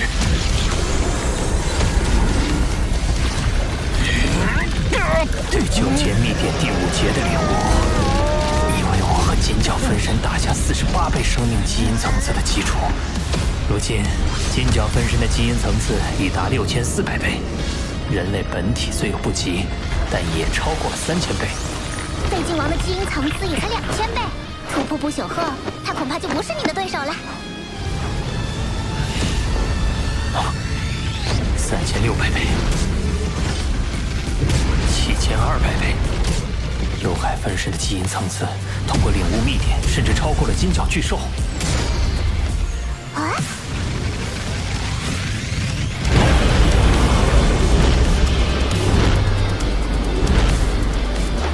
突破了1万倍，而且仍然没有到达上限。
刻得到蜕变，我的意识也被赋予了一段讯息。讯息是一套天赋秘法。我为宇宙。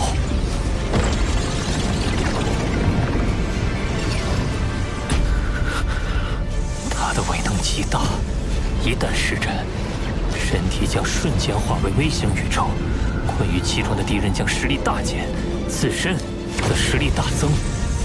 要是自爆，威力甚至堪比宇宙爆炸，可直接湮灭敌人。太离谱了！我跟着主人纵横宇宙这么多年，也想象不出它的威力。不过，该秘法耗费极大。以人类本体和金角分身的神力，甚至不足以施展一次。就算是神力最充沛的幽海分身，也会在施展10次后燃尽身体，而之后的神力补充又会十分缓慢。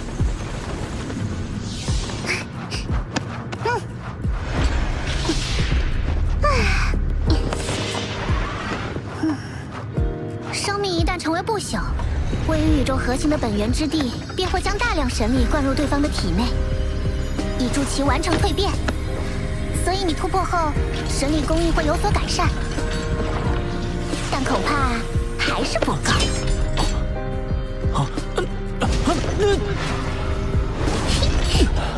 除非你在成为不朽前，最大限度提高神力的承载力，便可在突破后受到更多的神力灌注。要提高承载力，恐怕只有扩大分身的体积。对了，可以利用幽海分身的化海天赋。化海。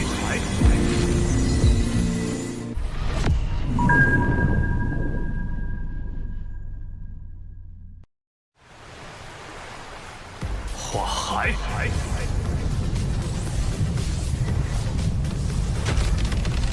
幽海分身化海之后，虽然会失去一个强大战力，但相应的却能获得一个容纳神力的巨大海洋。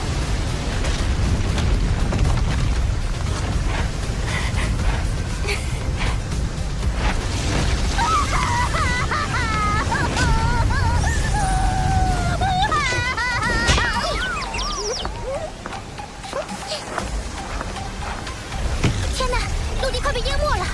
不行，无尽幽海还在扩张，你的体内世界也要跟着扩张。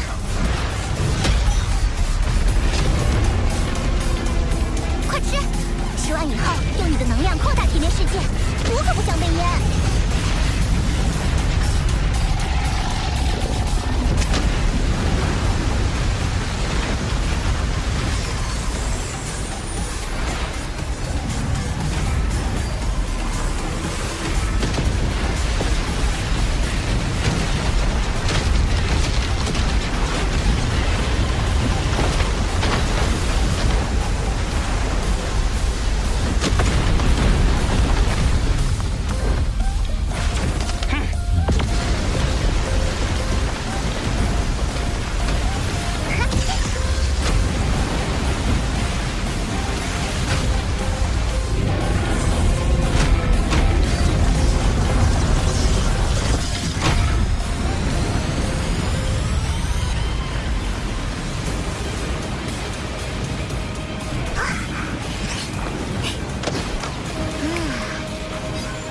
无尽幽海的直径达到了100亿公里，体内世界达到了1万亿公里，太离谱了！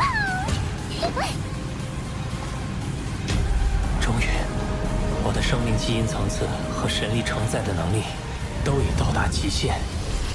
主人，放心，一切顺利。很快，我就会着手准备突破不朽。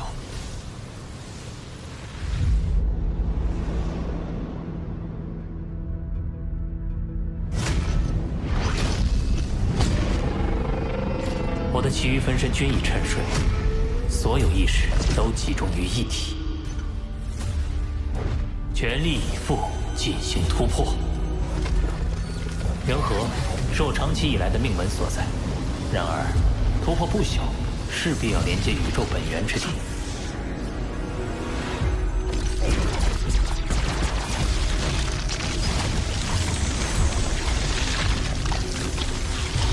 此时的元和反而成为了阻挡我连通本源之地的桎梏。只要突破元和桎梏，便能突破不朽。万星步道图第3式，星火贯天。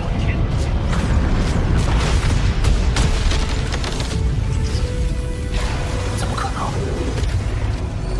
给我破！破！破！破！破！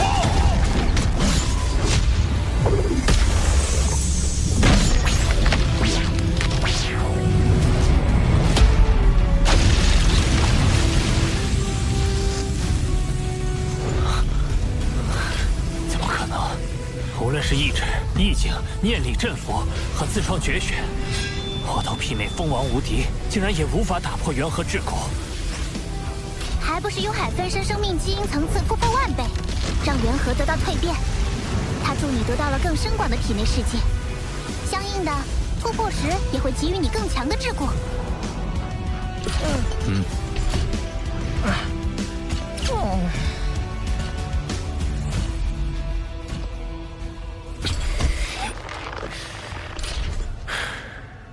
一饮一啄，但他真的要我耗费100万年，创造究极第3式才行。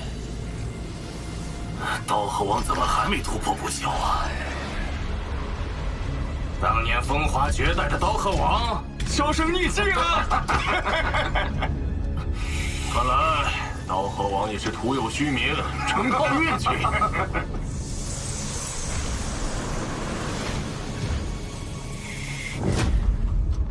我竟然变得这么急躁，我何不在宇宙中早上一走，看看这万物乾坤？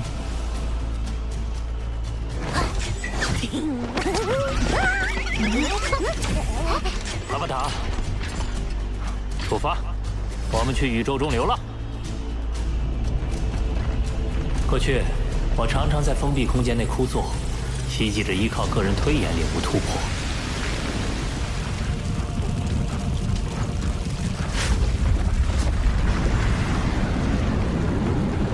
直到我亲身前往宇宙流浪后，我才发现，宇宙处处都蕴含着本源法则的痕迹。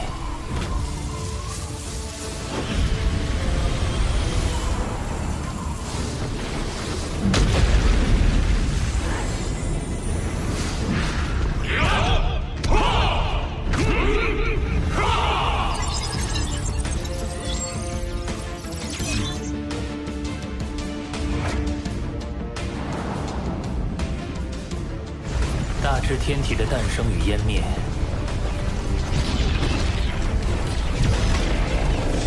小至水滴荡起的涟漪，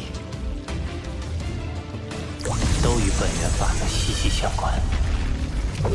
整个宇宙像全息投影，把最宏大的法则压缩进最微小的细节。这点滴的积累，都成为了我突破的灵感源泉。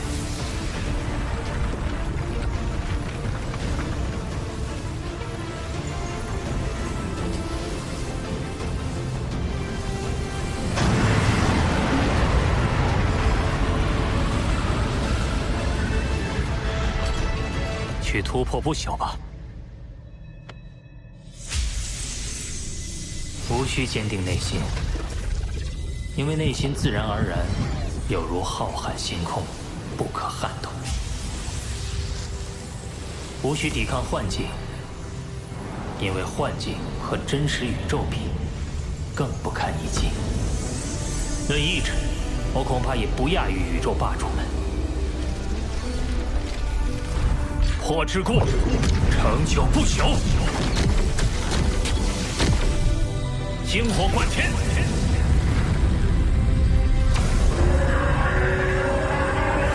玉石焚，天崩地裂。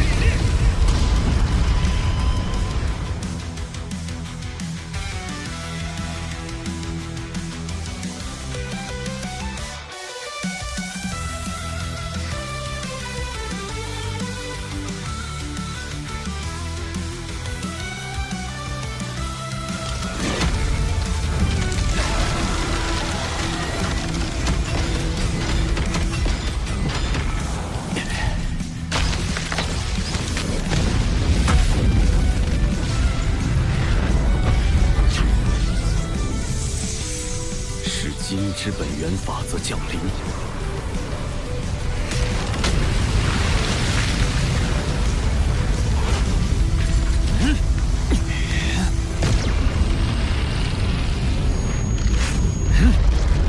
有谁跨入不朽了？这么大动静，难道是罗峰？这金之本源法则已经笼罩整个千宝河。寻常高手跨入宇宙尊者，也不及这威势的1%。哈哈哈，爽！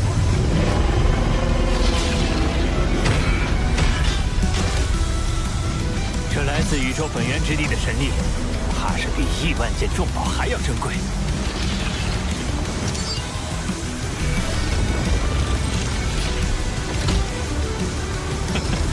痛快！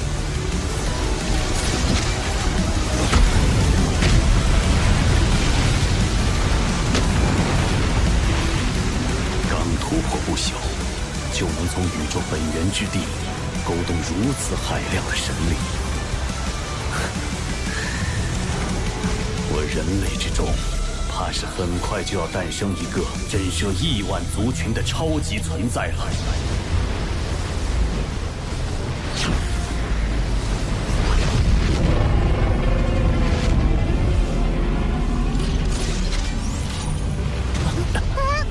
怎么了？你刚成为不朽，体内世界还能维持，但迟早它是会分裂崩塌的。你需要尽快将体内世界与外界空间相结合，形成真正稳定而强大的空间，也就是神国。看来庆功宴只能以后再办。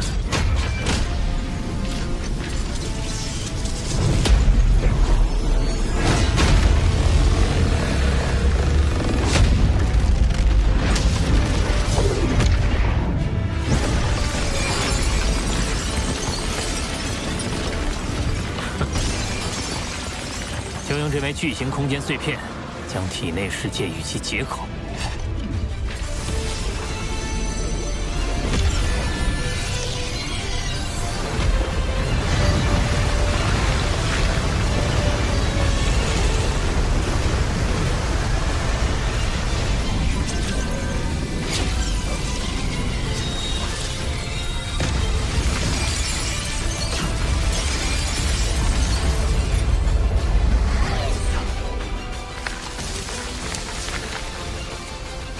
原本虚幻的体内世界，在结合过程中变得稳固。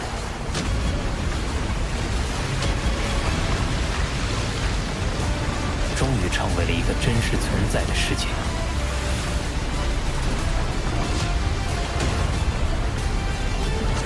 我与神国已然合一，如今神国以替代元和，成为我的命门。同时，我以无尽幽海为根基，结合天赋秘法和神国威能，可使我战力暴增，甚至足以灭杀宇宙尊者。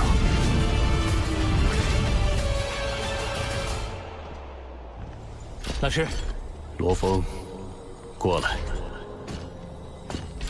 你既踏入不朽，就在山腰选址建造你的宫殿吧。山腰，多谢老师。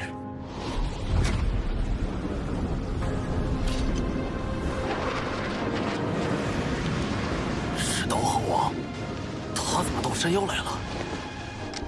按惯例，不朽居于山脚，尊者居于山腰。混沌城主给你的可是尊者规格的待遇。罗峰，前辈，你来这里可是找你的真言老师？不，我是在这里选址建造宫殿。你可知未经允许，不朽不可以在此逗留，妄论建宫殿。前辈，这其实是混沌城主老师的安排。哦。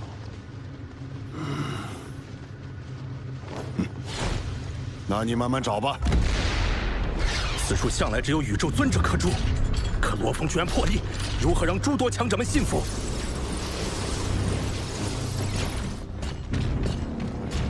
不管拜谁为师，一切得按照实力说话。混沌城主这次，废金王。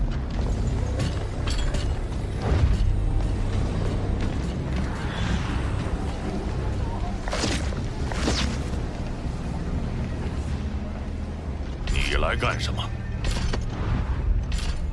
我来是为恭喜刀河王跨入不朽。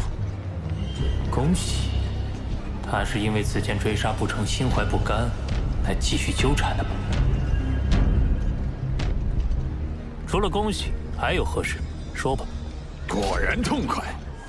刀河王，我们不妨进行一场生死战斗。啊，在虚拟空间，在现实。既分高下，也决生死，你敢不敢？刀河王他俩已经生死战斗了。如果怕了，可以拒。既然你自己寻死，我又怎会不给你机会？废金王何等实力，这人类也未免太过莽撞。刀河王一旦被杀，他的至宝被夺，可是会造成我人类族群的损失啊！有胆色，但这份胆色也会成为你的催命符。我会把宇宙坐标发给你，12个宇宙时之后，我们再见。废金王是想把你架起来，让你不好拒绝约战，你又何必往圈套里钻？对我来说，这不是圈套，而是一个机会。我会用这一战向外界证明我的实力。